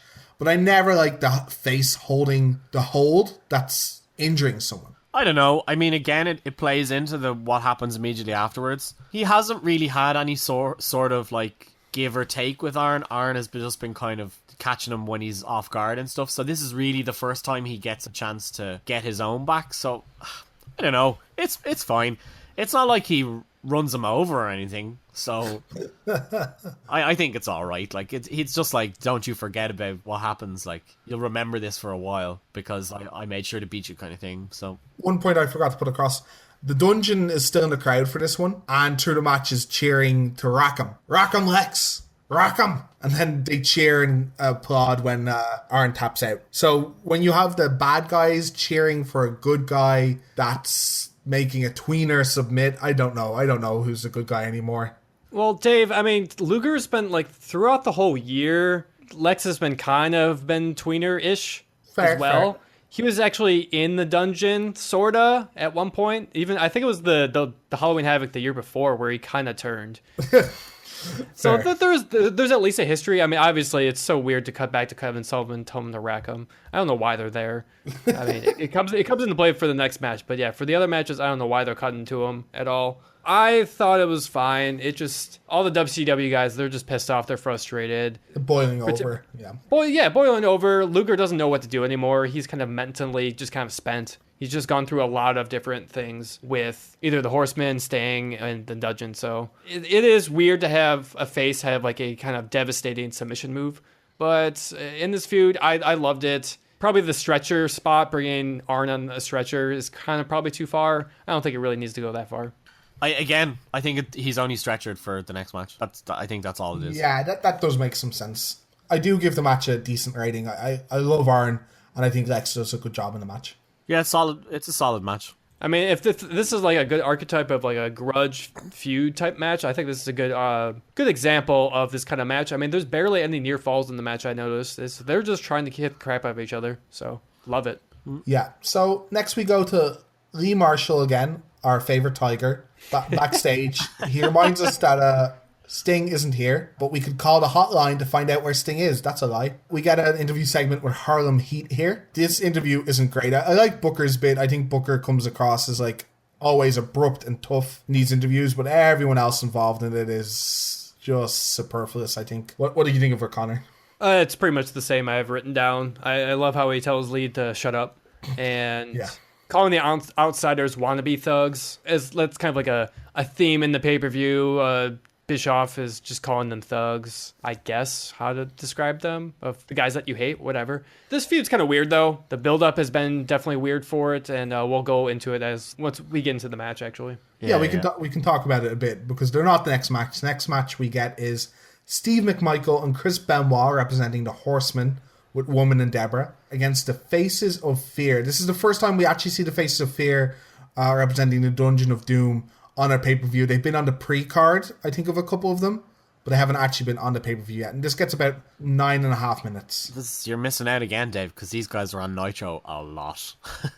And it's great. I actually will go on record. There's a lot of tag teams I love in WCW.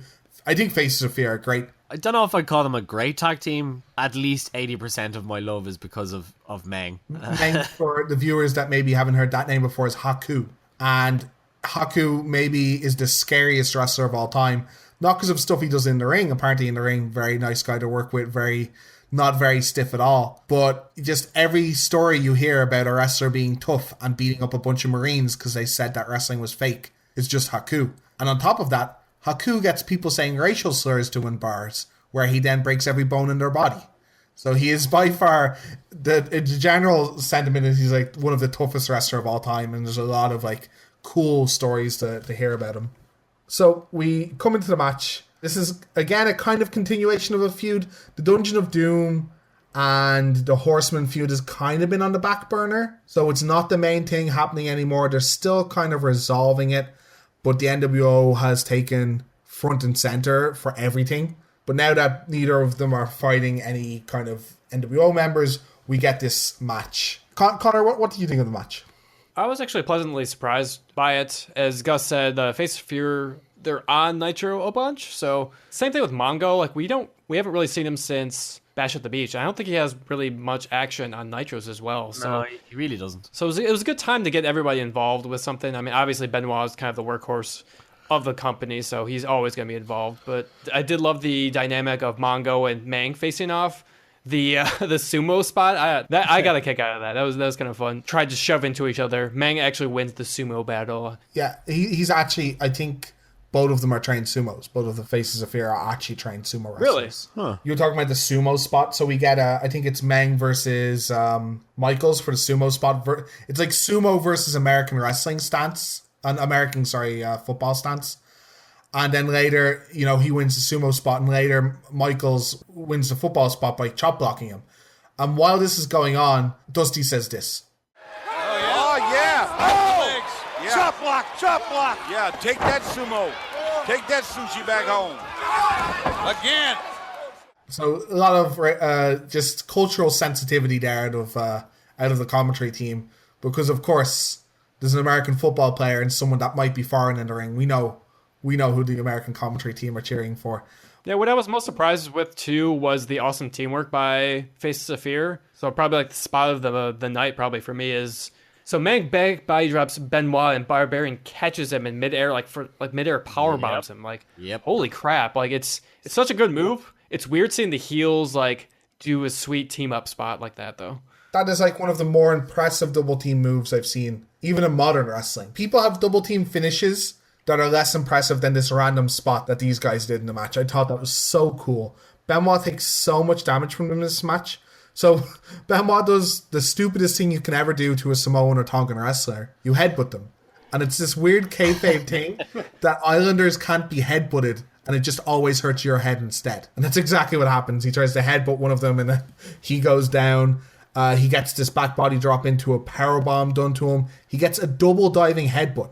So each of them go to a different corner, come off, double diving headbutt. And it still doesn't put Benoit away. I'm like, how is that not the finish to the match? That was incredible. That was really cool. These are big guys as well. So I think that was really good. I got to give credit to Benoit, because Benoit, I think, pretty much does most of this match. And I think he does a really, really good job putting over the heel team and then just kind of giving good heat spots. And also saving Mongo from him having to be in the ring too long. Yeah. So I think it's a much better match because Chris is in there. I do think the Faces of Fear are underrated as a team. They work quite well together. It's just solid power spots. They know what kind of team they are. Meng never sells for anybody. No one's ever going to ask him to either. I mean, the finish of the match is probably the only time he sells. And even then, he barely lies on the ground for 3 seconds. Right up. Yeah. And he gets right back up and starts wailing on whoever it is in front of him. Yeah, it's great. Afterwards, we get a big beatdown by the Dungeon of Doom on the Four Horsemen. It gets pretty brutal, and we get Nancy trying to save Benoit again, stepping in between Benoit and Sullivan. And it gets kind of creepy again. It gets very dirty, right? Am I wrong in saying this? It gets very kind of personal and a lot of shots and kind of threatening Nancy a little bit. Yeah, he says, remember who the man is to woman. What's going on? Yeah, it got very kind of nasty. Now, maybe they meant it to be that way. Maybe there's nothing personal to read in behind it. But it got very nasty. And it looked convincing. This is the first, I'm giving out about the dungeon having these kind of not grimy members. And now we're seeing a real mean streak in them. And that's back in their character, back in their wheelhouse. How common knowledge is it that she's his wife at this point? I don't know. It's not still. Yeah, because I know it's meant to play into the feud a little, and that's where the man thing is coming from. It's still creepy as shit. I assume he's meant to be the jealous husband type, but it's Kevin Sullivan, so he's completely mental. And it looks so weird when he's like slowly taking off his shirt too. It's like, ooh, intimidating Kelvin Sullivan. Oh no. Yeah, he's the least intimidating man that's ever been in a wrestling intimidating my wife by stripping for her. It's but yeah, I mean, and this is where the Arn bit pays off, because Arn isn't there to come out and help, because that's what Arn would do. He would obviously try and help the guys, but they're being completely outnumbered.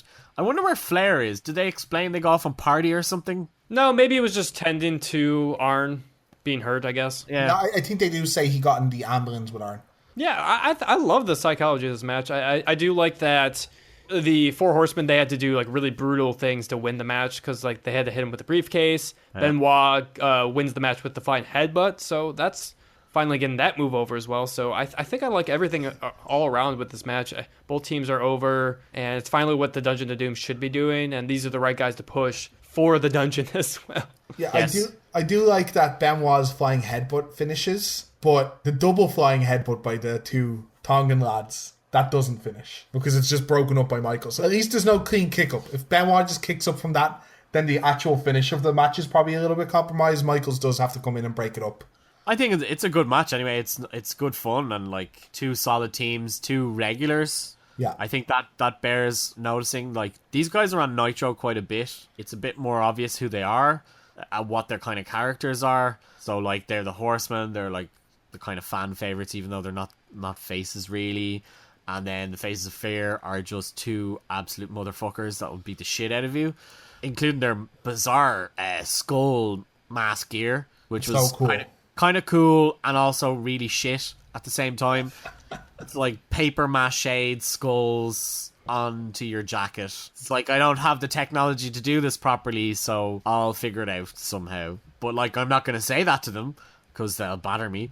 But yeah, no, I really enjoyed it. It's a good match, I think. Yeah, I was pleasantly surprised, because I knew I'd heard of the Faces before. I thought they didn't have the best reputation, though they just end up being great wrestlers, and also just actual cool double team working together on the road together kind of moves. Did not expect that out of them, and I really enjoyed this match. So we just go back after this match and after the brutal beatdown. I say brutal, there wasn't many like big chair shots or something, but it just came across a lot of people beating up two guys and threatening women. So it came across quite brutal. We go back up to Ted, who says the score. They're winning. They're on the scoreboard. Still 0 wins for the WCW, and they introduce the Outsiders, who come down to the ring. And to me, this is the fight of the iconic team songs. We get Harlem Heat in the next match versus the Outsider. I think the two most memorable team songs from this era, the NWO, very cool music. Harlem Heat's still some of my favorite wrestling music of all time. That's my first note here. Battle of the iconic team songs. So, Dave, there was a little bit that happened in the build of this match. Gus, do you want to go over the awesome swapping of the tag team belts? So, there was a tag title match, Dave, on Nitro on the 23rd of September. So it's about a month before the pay-per-view. Public Enemy are given a title shot. And I can't even remember if there's a good reason for why they get this title shot. They magically somehow managed to win the titles. And I believe it's a screwy finish, right, with Nick Patrick, I think? I think so, yeah. Public Enemy win the match, and they win the belts. On commentary, they're like, oh, so these are going to be our representatives to go up against the Outsiders. And I'm like, that's a bit shit. Also, I'm pretty sure I read that Harlem Heat are wrestling them. And so lo and behold, it's like a week or two later, they have a rematch on Saturday Night Thunder, and the Harlem Heat regain their tag belts through nefarious means, I'm assuming. As far as I saw from a little bit of research, it's just kind of their quest for all the titles, so there doesn't have to be much of a build-up. It's what you do after you get the titles, I guess, and if you keep feuds going, that matters. But if you just go, I'm a stable, I want all the titles, that means I hate you because you got the title, that's fine. I think that's a fine way to build a match. So when we hit the ring, we straight away get a bit of fuckery by Nash and Hall as they steal the titles. And I think there's a super normal response. I kind of think that faces look like idiots when they like run after the title. Harlem Heat are just kind of like, hey ref, get them to put down our titles. This isn't cool. We're just here to wrestle. And they just do. And I thought that was kind of nice. I don't know what you guys thought, if that's just a throwaway thing. To be honest, like, I'm completely behind. Harlem Heat are the heels in this match. They act like a heel team. They are a heel team. That's how it's booked. Big Kev and Scott are the complete faces in this match. and the crowd loved them. The crowd do Rather love them. mental for them. Yeah, there's diesel chants they even start. Yeah. Though the crowd for a long time are way more occupied by a fight in the crowd than they are by the actual wrestling match. Oh yeah, I forgot about that. Yeah, there's just at one point, like everybody's just standing around, and it's on the hard camera side, so it's really hard not to see it. Yeah, you can't see it, but the commentators comment on it and everyone looks over. It actually kills a bit of the buzz about the first couple minutes of the match because the crowd just aren't making any noise because they're busy looking at people fighting, actual people fighting. So that I thought that was a little bit funny. There's also an early spot that I want to ask you guys about. So Booker T hip tosses, I think it's Hall out of the ring. Probably Hall, yeah. If it's out of the ring, it's definitely Hall. Yeah, fair. So he hip tosses him out, and then the commentators ask as if it's illegal. Like, oh, did he throw him out? Yeah, Dave, because at the time, I don't know if they ever really truly get rid of it, but if you throw your opponent over the top rope, it's meant to be a DQ. Really? Yeah. What? This is a WCW rule which gets instituted in like 1992, and then it will randomly like come up in matches like this where they'll mention it. But yeah, as far as I know, they never actually got rid of the rule, so every now and again it kind of gets trumped out. This fucking company. You can blame Bill Watts for this. Bill Watts like came in as the booker of the company in like 92, and he tried to turn it around by turning it into old school wrestling. And he wanted to ban people from like jumping off the top rope and everything. Yeah. There is like a bit of continuity behind that. That's not a random thing. Yeah, I was about to say they don't mention anything else about it. Am I missing something? But that's good to know because they do make a bit of a big deal out of it, and then they have to talk about how, no, Nash like bounced and hit, which he didn't. He just got tossed out. So the wrestlers have obviously forgotten it's a rule, and like no, Hall like bounced. Shitty rule. It's used nowhere else. That's the thing. These guys have worked other places. And they're probably working very similar matches in different places. So for it just to be random different rules must be very frustrating. But that was just something I wanted to ask you guys if you knew anything about. I think you are actually right, Gus. I was looking at Harlem Heat as the kind of faces because they're default WCW. But Hall and Nash are getting way more over. And it's impossible for Harlem Heat not to get heat. They've got heat at every pay-per-view. We get an early spot with Hall where he does his spooky finger thing, I think he calls it. He spits at Booker. Stevie Ray. Oh, yeah, because then he tags in Nash. I know it's a bit gross, but I love the spitting spot because you can feel how mad someone would be. Like if someone spit at you, you would be so mad. So and Dave, speaking of like the production crew, they did a way to encapsulate the moment. They did a nice close-up of Stevie Ray. All right, WCW, all right, production value. I wouldn't be surprised if as they did that, they missed 4 or 5 moves somewhere somehow. Oh, sure, yeah. Yeah, but I did see that actually, and it was a nice moment, and it builds some nice heat on Scott. So maybe they are trying to get booed a little bit. The Harlem Heat have this atomic heat on them at all times since we start watching, which means they're doing the job right, I guess. Like you're saying, Dave, like they're the heel team because they follow the formula. I think it's actually Nash does a lot of it, to be fair to him. He's the kind of face in peril. He gets double teamed a lot. It gets cut off for a while, and then they switch to Hall. It's actually following a really good formula. I think it's a really good match. I don't know if there's any particular spots that stand out to me. Well, there's one main one that we need to mention. When Sister Sherry was on the apron, she slaps Hall, and then Hall grabs Sherry, and Hall gives her a little kiss. I have 2 notes about this. Why isn't that a disqualification straight up? Hall just got slapped. Yep. Don't know. Just isn't. This is a very normal a spot like the heel woman manager getting kissed by the face. That happens a lot.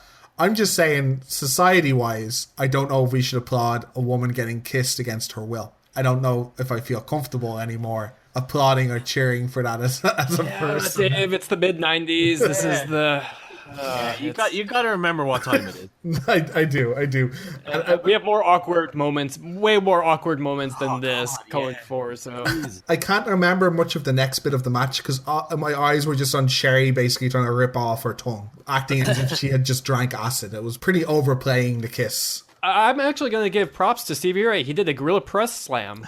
Threw Hall into Nash. That actually surprised me. That actually might be one of my spots of the night as well. Yeah, one of my favorite finishers of all time is done here. The Harlem Hangover is one of the coolest finishers I think out there. 1, because it looks great. 2, because you never know if Booker's going to crush someone's throat. It's like it's a really dangerous finish. I actually feel nervous every time I watch it, but it looks like $1,000,000. when he lands it. It's probably why they don't do it very often either. Yeah. No, they don't. And it keeps it special. I know they don't do it because it's dangerous a lot, but it keeps it super special, and you only really ever see it at pay-per-views. It's a close finish there, but the ref gets distracted. It kind of just melts down into turmoil after then. The Colonel comes in to try and help Harlem Heat. He's going to hit Nash with the cane. Nash just grabs it and grabs the Colonel, demands the cane. Colonel's a coward, gives the cane. I can't remember who gets hit by the cane. Is it Stevie Ray? Stevie Ray. I think Stevie Ray. Nash wails on him. Nash hits him like twice with it until it breaks. Then there's like a slow cover for the win. But it's building the seeds of them dropping the Colonel in the future. We'll see that on the Nitros coming up. I think it's a decent finish for the match. It doesn't bury Harlem Heat. Harlem Heat are going very strong at the moment. You can see that. You can see that they have faith in them. And they don't want just the NWO to clean win over them. So more shenanigans while building a further story for Harlem Heat. More continuity. Who knew? Overall view of this match, guys. Did you like it? Did you enjoy it? I didn't like the end as much as you did. I thought the overall match was fine. I'm kind of bummed that we're not going to see any more Harlem Heat Championship matches anytime soon. So I'm a little bit bummed because I don't think they ever win the titles back. Yeah, I'm agreeing with Conor here. I don't like that ending at all. It just doesn't seem to work, especially in the context with the way it's been. They've been very facey, and then all of a sudden they just cheat. It's a bit odd.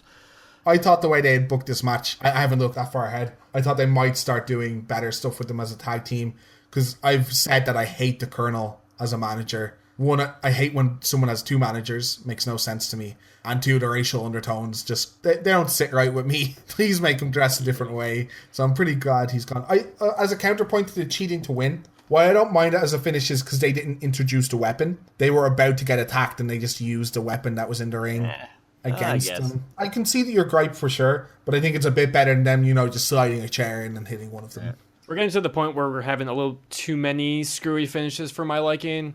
I think it was like maybe the last pay-per-view we had mostly clean matches and then like one or two screwy finishes. This is like what, 3? It's more than that, I think. I mean, Giants match doesn't end right. And you can argue then, like, the Luger Arn one has all the ref bump as well, so... Yeah, that too, because there's chair shots and that, so this is at least the 5th shady finish of the night. Yeah, and we're also not done, so... Vince Russo must be booking this pay-per-view or something, jeez. Yeah, live by satellite. I'm going to be amazed when a main event ends without shenanigans. We're going to mark it. We're going to make special celebration music for when there's a clean finish to a pay-per-view. I'm not sure I'd bother making the music then. Yeah. Yeah, Dave, I told you about Starrcade 97. You're not going to be happy. Okay, so after this match, we get a weird ad for World War III. I assume the person in it is a celebrity at the time. I have no idea who they are. Do you guys have an idea? Not a clue. There's like a weird zany ad. It doesn't really matter much. I think it's some kind of minor celebrity in it doing a weird voice. I'm totally looking forward to that pay-per-view, though. Yeah, me too. Are you guys being like sarcastic, man? No, I'm being sarcastic in the sense that like it's such a shitty gimmick that I can't wait to see how bad it is. Yeah. Yeah, so bit of a nonsense throwaway ad, and we get our first sighting of Hulk Hogan with his glorious new haircut, I would say. He has like short crop top on top. He's grown all his hair back all of a sudden overnight. And he's talking about how he's Hollywood Hogan and he's just back from making movies. Santa Claus with Muscles, looked it up. Got it in front of me on IMDb. It has like 2.4 stars out of 10. So an above average Hulk Hogan movie. I don't even think it's that film. It was Three Ninjas. Yeah, it's Three Ninjas, Dave. Yeah. He says Santa Claus with Muscles in the promo. I think they were close together, but I know he references being on the set of Three Ninjas because there was a promo where they were actually on a movie set, and that was the movie. Yeah. Okay, that's fair. He does a promo from the set. So. Oh, okay. Just to set the stage of how zany this feud has been. Yeah. So he's talking about being Hollywood. He comes down to the ring. The Giant is with him, and Ted DiBiase is with him coming down. We get Mike Buffer, has to do very little work, gets paid money to announce one match every time. And we get the unfortunate, when Mike is done announcing Hulk, they just play Macho's... when Mike is in the middle of announcing Hulk, we just get Macho's music hitting, and they have to stop and restart Macho's music because Buffer is still doing his thing. So that's a little bit annoying. I know that must really irk you, Conor. Oh yeah, of course. I mean, that's like what I was saying in the beginning. Like we've had some like decent production touches by WCW, and then there's this shit. Dumb. Yeah. So after this, Macho comes out, And to add to the festivities, he summons a monster truck, a Macho Man monster truck with a big Macho Man hat. Because I think they must have bought monster trucks in 6-packs or something like that. They just don't know what to do with them anymore. But this is a Macho Man monster truck, and I don't get the relevance of him bringing it out. We commented earlier on the Slim Jims thing in the middle of the pay-per-view being really bad and breaking up. The whole point of it is Macho Man being disheveled and a shell of himself and getting attacked from different angles, and Elizabeth shenanigans happening because, Hulk Hogan's involved. And now he's happy-go-lucky and he summons a monster truck. Why? Well, that is the monster truck he's giving away. We have to see it, I guess. There has to be proof it exists. That woman, Joan McCallick, has that monster truck.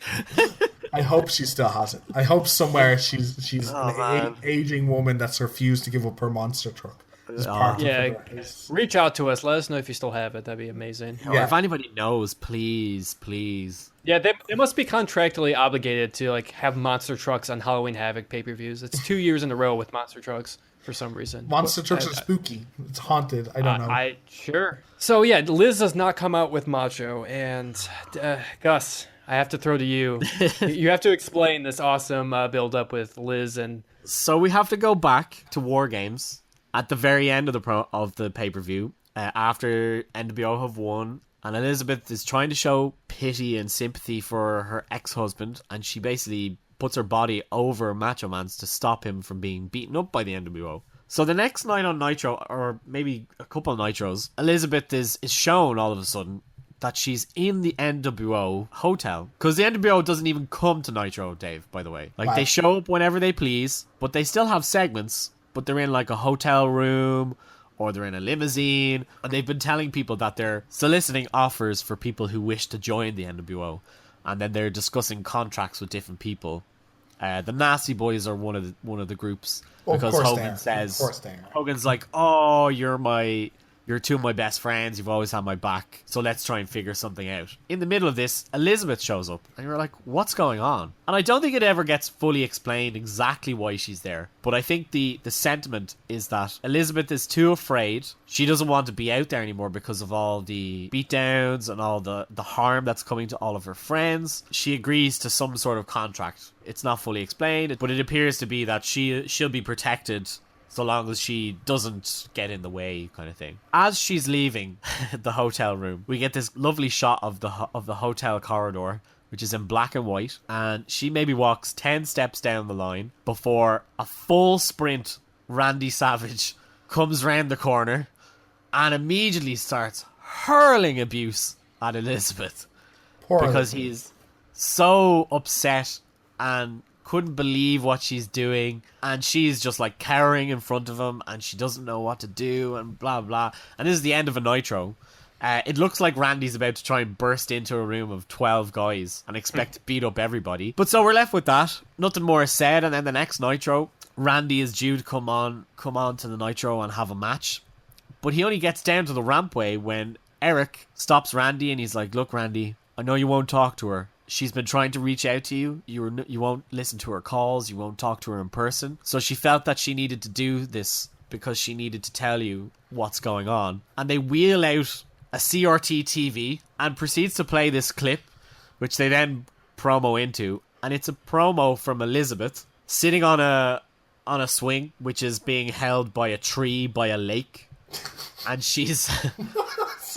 She's wearing denim jeans and just a very plain white shirt to be this kind of everyday girl type of appearance, I think is the deal. And she pleads with Randy to be like, "Look, I didn't want to get in the way. I fear for your safety, and I know that we're not together anymore, but I still care about you, and I don't want them to hurt you, and you shouldn't do this." Eric, being the dickhead commentator, keeps pressing Randy for an answer to what she's talking about. So he never answers Eric, and he walks through the side of the backstage area. There's magically a white limousine waiting for him, which he just gets into the back of without even knowing who's there. As you do. I mean, I guess it was his limo. So he just leaves Nitro. Everyone's like, "Oh my god, what's happened to Randy?" Randy has to forfeit some match because he's meant to be wrestling then. And the next week, Eric comes out again, and Randy appears. We all know what Randy looks like from this period. Randy likes big, loud colours. So when Randy appears, there's something wrong, because Randy is wearing all black. And not just any old regular black, it's all leather black. And Randy, in order to try and put over the pay-per-view and this upcoming match and how much it's done to him, proceeds to essentially tell the world at large and everybody who's watching Nitro that he's going to kill Hulk Hogan. He rambles on about it in a couple of different ways, but he leaves with the sentiment, and that's I believe his line is, relationships, friendships are fragile, and Hogan, so is life. That's how they build this pay-per-view match. Hogan has a couple of promos and he puts them down and stuff, but that's the fallout of the last Nitro. We're like, oh my god, Randy's about to kill somebody live on pay-per-view. It really leads into this match well, doesn't it? Yeah. Like the build up to the match, I like the idea of Randy becoming more solemn. We said in the opening vignette, that's what it looks like. Solemn Randy. Randy has changed. The NWO changes people, except summon a monster truck. I'm just old Randy again. This is why it's so maddening. Not only is he not solemn, he also solicits for a date after his ex-wife has basically told him that she loves him again. And he's like, screw that. This chick's got a monster truck. I've seen it. It looks like me. Who doesn't want to ride inside themselves? You know, at the end of the day. It's real weird. Like, because it feels like they were so close to a good thing. Now, I don't think any gimmick could redeem the match, which we'll get into in a second. But it's very weird kind of change. We see Macho Man later in, you know, all black and kind of more different than he was in WWF. But I guess this is the start of that change. So for the match itself, I can't talk about it much. At the start of the match, we get Giant kicked to the back. Like, he's told, get out of here. They can only have Ted. Ted's the manager. There's no need for two managers. No one told Hogan Heat that in the last match, but whatever. Crowd's pretty silent for this match, too. I was really surprised by that. Yeah, it's kind of just the same match as him versus the Giant, where Hogan's ahead for a little bit more of it, but it's the same. He's rolling out of the ring. He's cowering. He's going, no, he's begging, no, and then gets hit and expects the crowd to go mental because the bad guy had to beg, but no one cares. It's really hard to describe. It's just kind of a poor, average match with very few actual wrestling moves going on. Poor is underselling how bad it is, I think.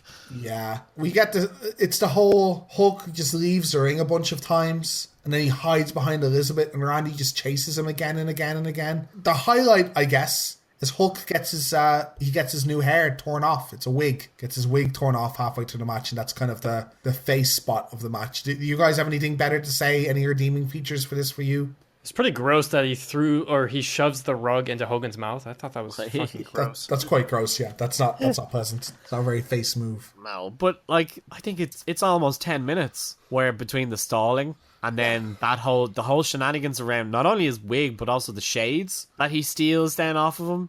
And they're basically doing comedy spots. Considering, again, it was all about, I've literally taken everything away from Randy. I own Elizabeth kind of stuff. And then you're doing comedy spots for the whole match. It's fucking awful. There's chair shots no one gets DQ'd for randomly. Both of them right in front of the ref too, yeah. Both of them just chair shot each other in front of the ref. Nothing happens. Elizabeth comes down. Sorry, I forgot to mention this. Elizabeth comes down, and the commentary do a good job again of whose side is she on. You know, we're back to the original podcast. Whose side is she on again? Trying to build that intrigue, but it doesn't intrigue me. It's kind of very obvious whose side she's on from the start. Yeah, I mean, you just look at what she's wearing. What she's wearing, yeah. It's obviously she's on Macho side with it. It was like rainbow tassel get up. I don't even know what it was. Yeah. So this is what bothers me about these kind of matches, because these are the kind of matches Hulk Hogan has nowadays. We're not going to see a better match out of Hulk for a long time. They stay dead for so long. So at one stage, Randy gets a few moves done to him. He gets the big boot done to him, and Hulk is kind of hulking up and ready for the leg drop. And Elizabeth runs in and stops the leg drop. And then Hulk picks her up again, really creepy, picks her up by the chin, places her in the corner, is like, I own you. You signed that contract. You won't be in Hollywood without me, blah, blah, blah. You're doing my movies. And then after a good 2 minutes of talking to her in the corner and trying to get heat, goes for the leg drop. Why? Like, if Randy's been down for that long, pin him. The match is over. The ref should have called it. There's a dead man in the middle of the ring. Why is he going for the leg drop after that long? And then the final moment of the match, there's like an exchange of moves. Of course, there's a ref bump, and of course the Giant comes out chokeslams Macho on the outside, rolls him in. Macho had hit the elbow before this to try and finish off Hogan. Hogan stays down for like 10 minutes. And Nick Patrick runs in. They help out the other ref who's taking a bump. Nick Patrick takes over and he just allows all these shenanigans. When he goes for the pin for Macho before Big Show gets the Giant gets the choke slam, he cramps his neck. He holds his neck to stop the pin and Macho gets really mad and rips up his shirt. It's just this whole kind of thing of shenanigans at the end. Then Nick Patrick, of course, when Giant puts Hogan over him, runs in and does the count, even though this has all been done before his eyes. This is fine. I don't mind. This is how Nick Patrick turns. But Nick Patrick also came out with 2 other referees to help the referee. Why did none of them take over the match? It's kind of holes in the story. Then Giant comes back with water to wake up Hulk Hogan. Ice water. And he throws the ice water over Hogan. And Hogan revives like he's not been knocked unconscious. That's not how you get people to be conscious again. That's not how that works. It's weird. He like spills half of it before he gets in the ring. Yeah. Sorry that I'm like stuttering and cutting back, but it's hard to piece together. It's just so much nonsense in one moment. And that's just the finish of the match. Hogan retains. He gets up. In fairness, he gives a bit of a good promo because it's all been comedy acts, which I don't get. But he jumps right up after the water and he's like, yeah, I'm still champ. Because obviously he doesn't know he's won the match. And he's giving the crowd loads like, I told you I'd still be champ and stuff like that. I'm Mr. Hollywood. Yeah, I was playing it up. Yeah, so that's like the only decent thing. The promo afterwards, he calls the fan NWOites. What's his obsession with naming his fans?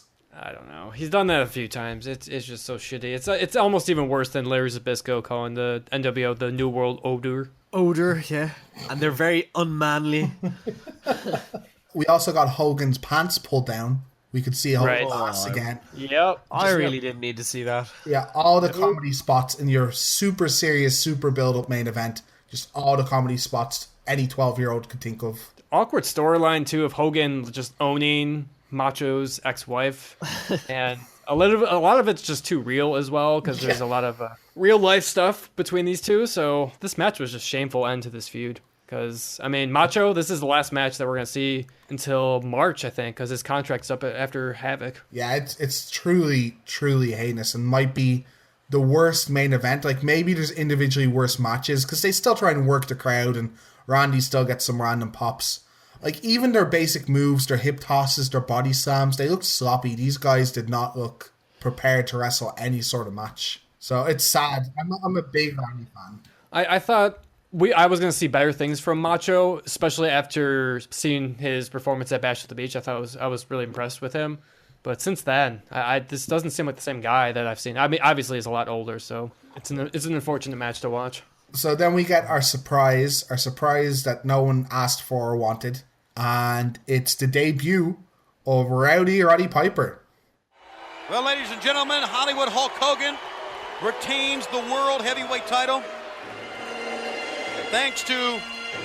Hey. What is that? What's this all about? What's this music? What is this? There's no other match scheduled. What's it? Sounds like what? I'm going to tell you what it sounds like, boys. There's a big old chill bump running up and down my spine right now. I'm starting to get the bumps. I think I know what you're talking about. Sounds like bagpipes to me. Oh, no.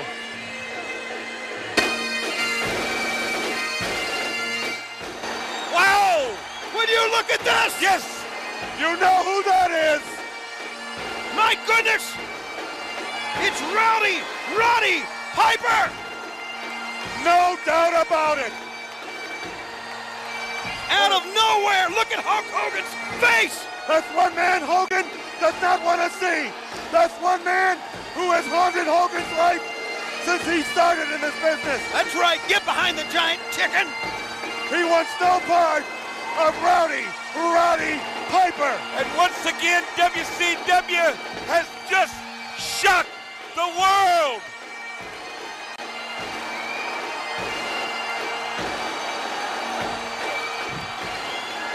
Don't even think about it.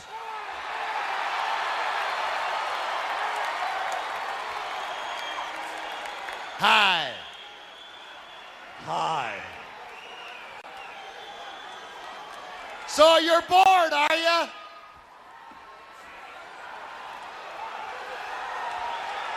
I've come here to break your monotony. Hey, Sprout, why don't you just head back with a Jolly Green Giant and take a break? Whoa. You know what, Mr. Piper?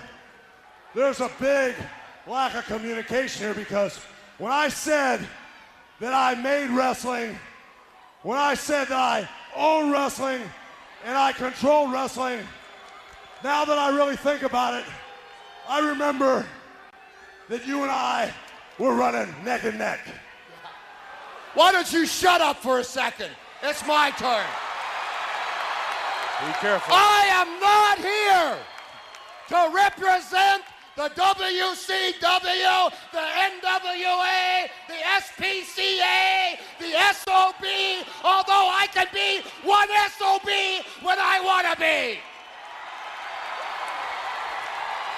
Be careful. Be real careful. Yeah, I made a lot of money being real careful. I'll tell you something there, Charlie Brown. You've been saying that if it wasn't for you, professional wrestling wouldn't be what it is today. Boy, do I got news for you. I come to you for a reality check there, partner. I come because, you see, I'm just as big an icon in this sport as you are. I am just as big a Hollywood movie star as you are. You know, let me have my piece because I'm shooting with this one, folks. I don't care, man. I'm a multi-millionaire too. I started fighting pro when I was 15 years old. I've had over 6,000 professional matches. I've been stabbed 3 times. Oh, hello. Sit back, Sprout. Sit back. Whoa, let's cut. Wait a second. No. Shut your mouth. Let's cut to Hang the on. quick. Let me have the floor. I've caught your act. Where were you when I was 15 years old taking on all comers in a garage? Where were you? Playing the bass guitar in Tootsie's Bar and Grill? Huh? Where were you? Shut up, man. Know something, Piper? I'm gonna call a spade a spade. We ran together.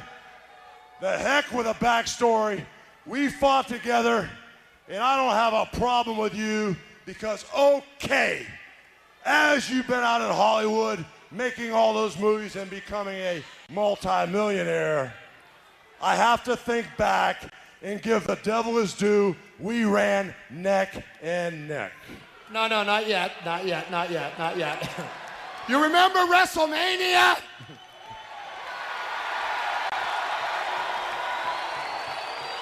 Tell me something. If I hadn't knocked out Mr. T, took on the New York City Police Department, chased Dick Clark back, had my way with Liberace, if they didn't hate me so much, you think they would have been cheering you so much? Shut up, I ain't finished.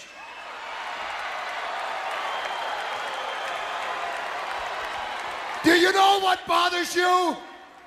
I'm the only guy you have never been able to beat. He's right. And I'll tell you something else. You're going to admit it. I am as big an icon in this sport, and whether you want to say it or not, you at least have the guts to put your hand out and you shake my hand and you admit that it isn't you that brought all these people here. It's all these people here that made you. Now, I'll be glad to.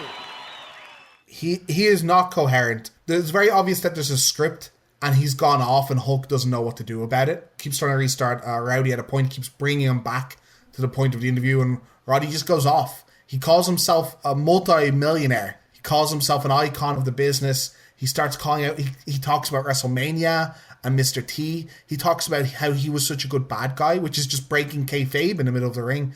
And he rambles on for so long that the pay-per-view ends, and they just have to cut it off. Can you guys put anything towards this? I rewatched it before the podcast, and it is just the most ridiculous thing I've ever seen. Well, first of all, at least half the crowd have no idea who he is. It completely just doesn't work from that point of view. They're like, who is this? Oh, okay. It's some guy who has a Scottish theme song.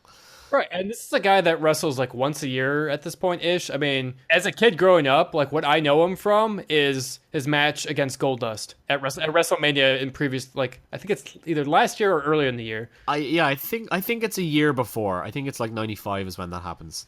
And that's the last real time you've seen Piper do anything, really. He's not who I would have picked anyway to be like, oh yeah, this is who we're going to run with the next feud. He's trying to do something with the promo. The gist is he's trying to get over, look, you've never beat me. I've always beaten you. You've never pinned me. If anybody's going to beat you, it's going to be me, I think. That's meant to be the point of it. He just seems more interested in talking about how awesome he is. And all this he's been stabbed 3 times. And all this shitty stuff from the past that like nobody knows anything about or seems to care. Like even Hogan, Hogan likes talking. He's like, dude, you're killing this. What are you doing? Like, because the way he interjects, he's like, I mean, get to the point, Roddy. What are we trying to get across? Like, you're like, wow, this is going well. And then they do like an awkward handshake. He's like, oh, at least you could shake my hand and tell me I'm a legend or whatever. And like, okay, I'll shake. Do you guys understand that at all? I've watched like 4 times and I'm confused. I understand that Roddy's probably very drunk and he wants Hulk Hogan to like pander to him. I imagine it's based in his feud with Hogan from early WWF time. Like, I actually want to back up just a few seconds because I have some weird notes about this whole entrance. It's kind of weird that Piper music hits like after the Hogan promo, but they don't cut to the entrance ramp. WCW, of course, kind of fumbles this situation. Dusty says they shocked the world. I mean, but really, are we really shocking the world here? And there's somebody behind Piper on the entrance ramp. Do you know who this is? Because they cut away from it really quick. Nope. No clue. Not a clue. He could be a random production guy who's just not meant to be out there. It didn't look like it. It looked like a somebody that was like a wrestler he coming out. Stacked, right? I thought, he's brought back up to fight the Giant, but instead the Giant just had to cower as if he was a child for some reason. Like Roddy is small, and they have Giant not be able to beat him up. Why would you not just beat him up? You're the NWO. So I have this down as like the worst acquisition WCW maybe ever makes. So they're bringing in a bunch of ex guys, but at least some of them they got good work out of. Some of them are young, like the Outsiders, fantastic. 6, fantastic. They're still young, good wrestlers with notoriety. Roddy is at the end of his career. He just got a hip surgery, right? Or it's like before or after this he gets hip surgery, but he's just off bad hips. He can barely wrestle. He can barely talk. He's way past his heyday. Half of the wrestling fans don't know who he is anymore. Is there anyone worse they get? There's definitely worse people they could have gotten, but I mean, like that they did get in this time frame. Warrior stuff, maybe probably worse. Yeah, Warrior's pretty bad. At least Warrior has a decent idea behind it.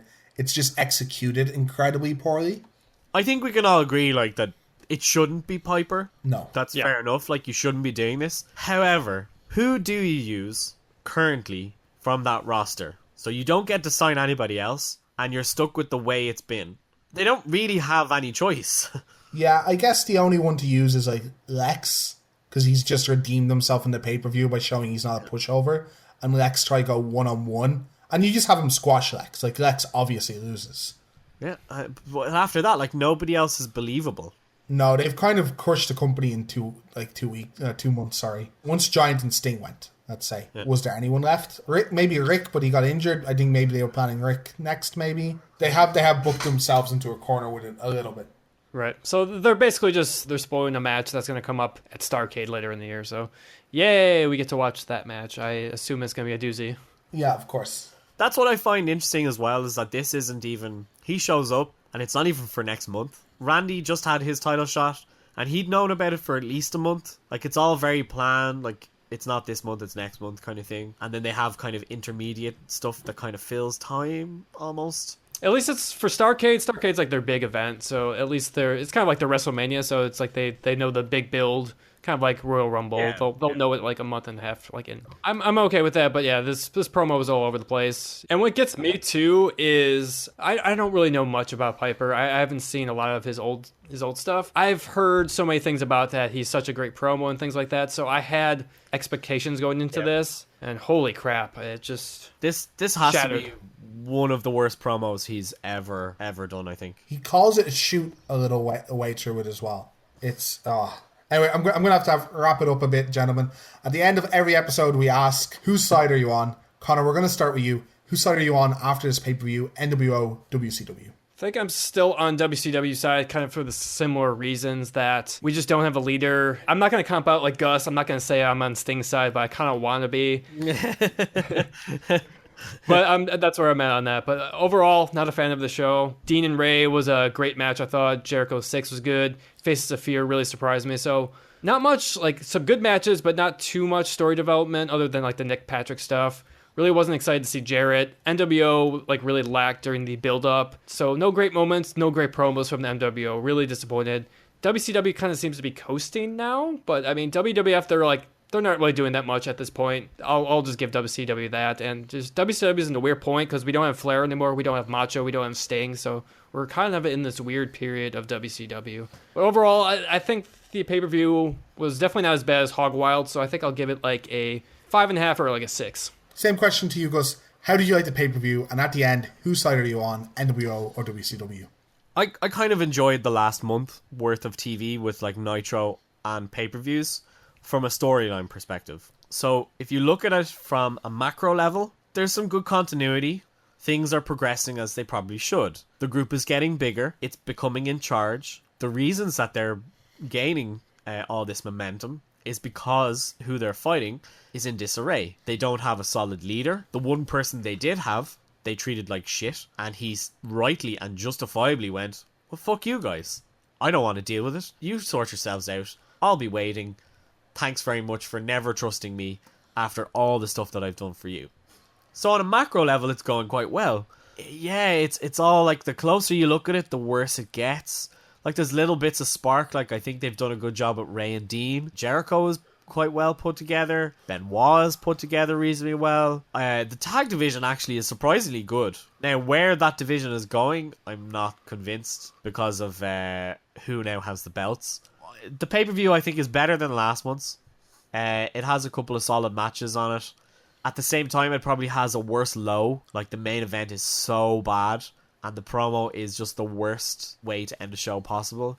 It's probably a 5, maybe a 6, like Conor, with the actual show. As for whose side I'm on, I mean, if you're not on the NWO, like, you're definitely losing, because they didn't lose a single match. And I want to believe in WCW, though. I want there to be somebody who kind of comes out of this, but I just don't know where it's going to come from. There's no plan. I'm still right there with Sting, kind of going, you guys are idiots.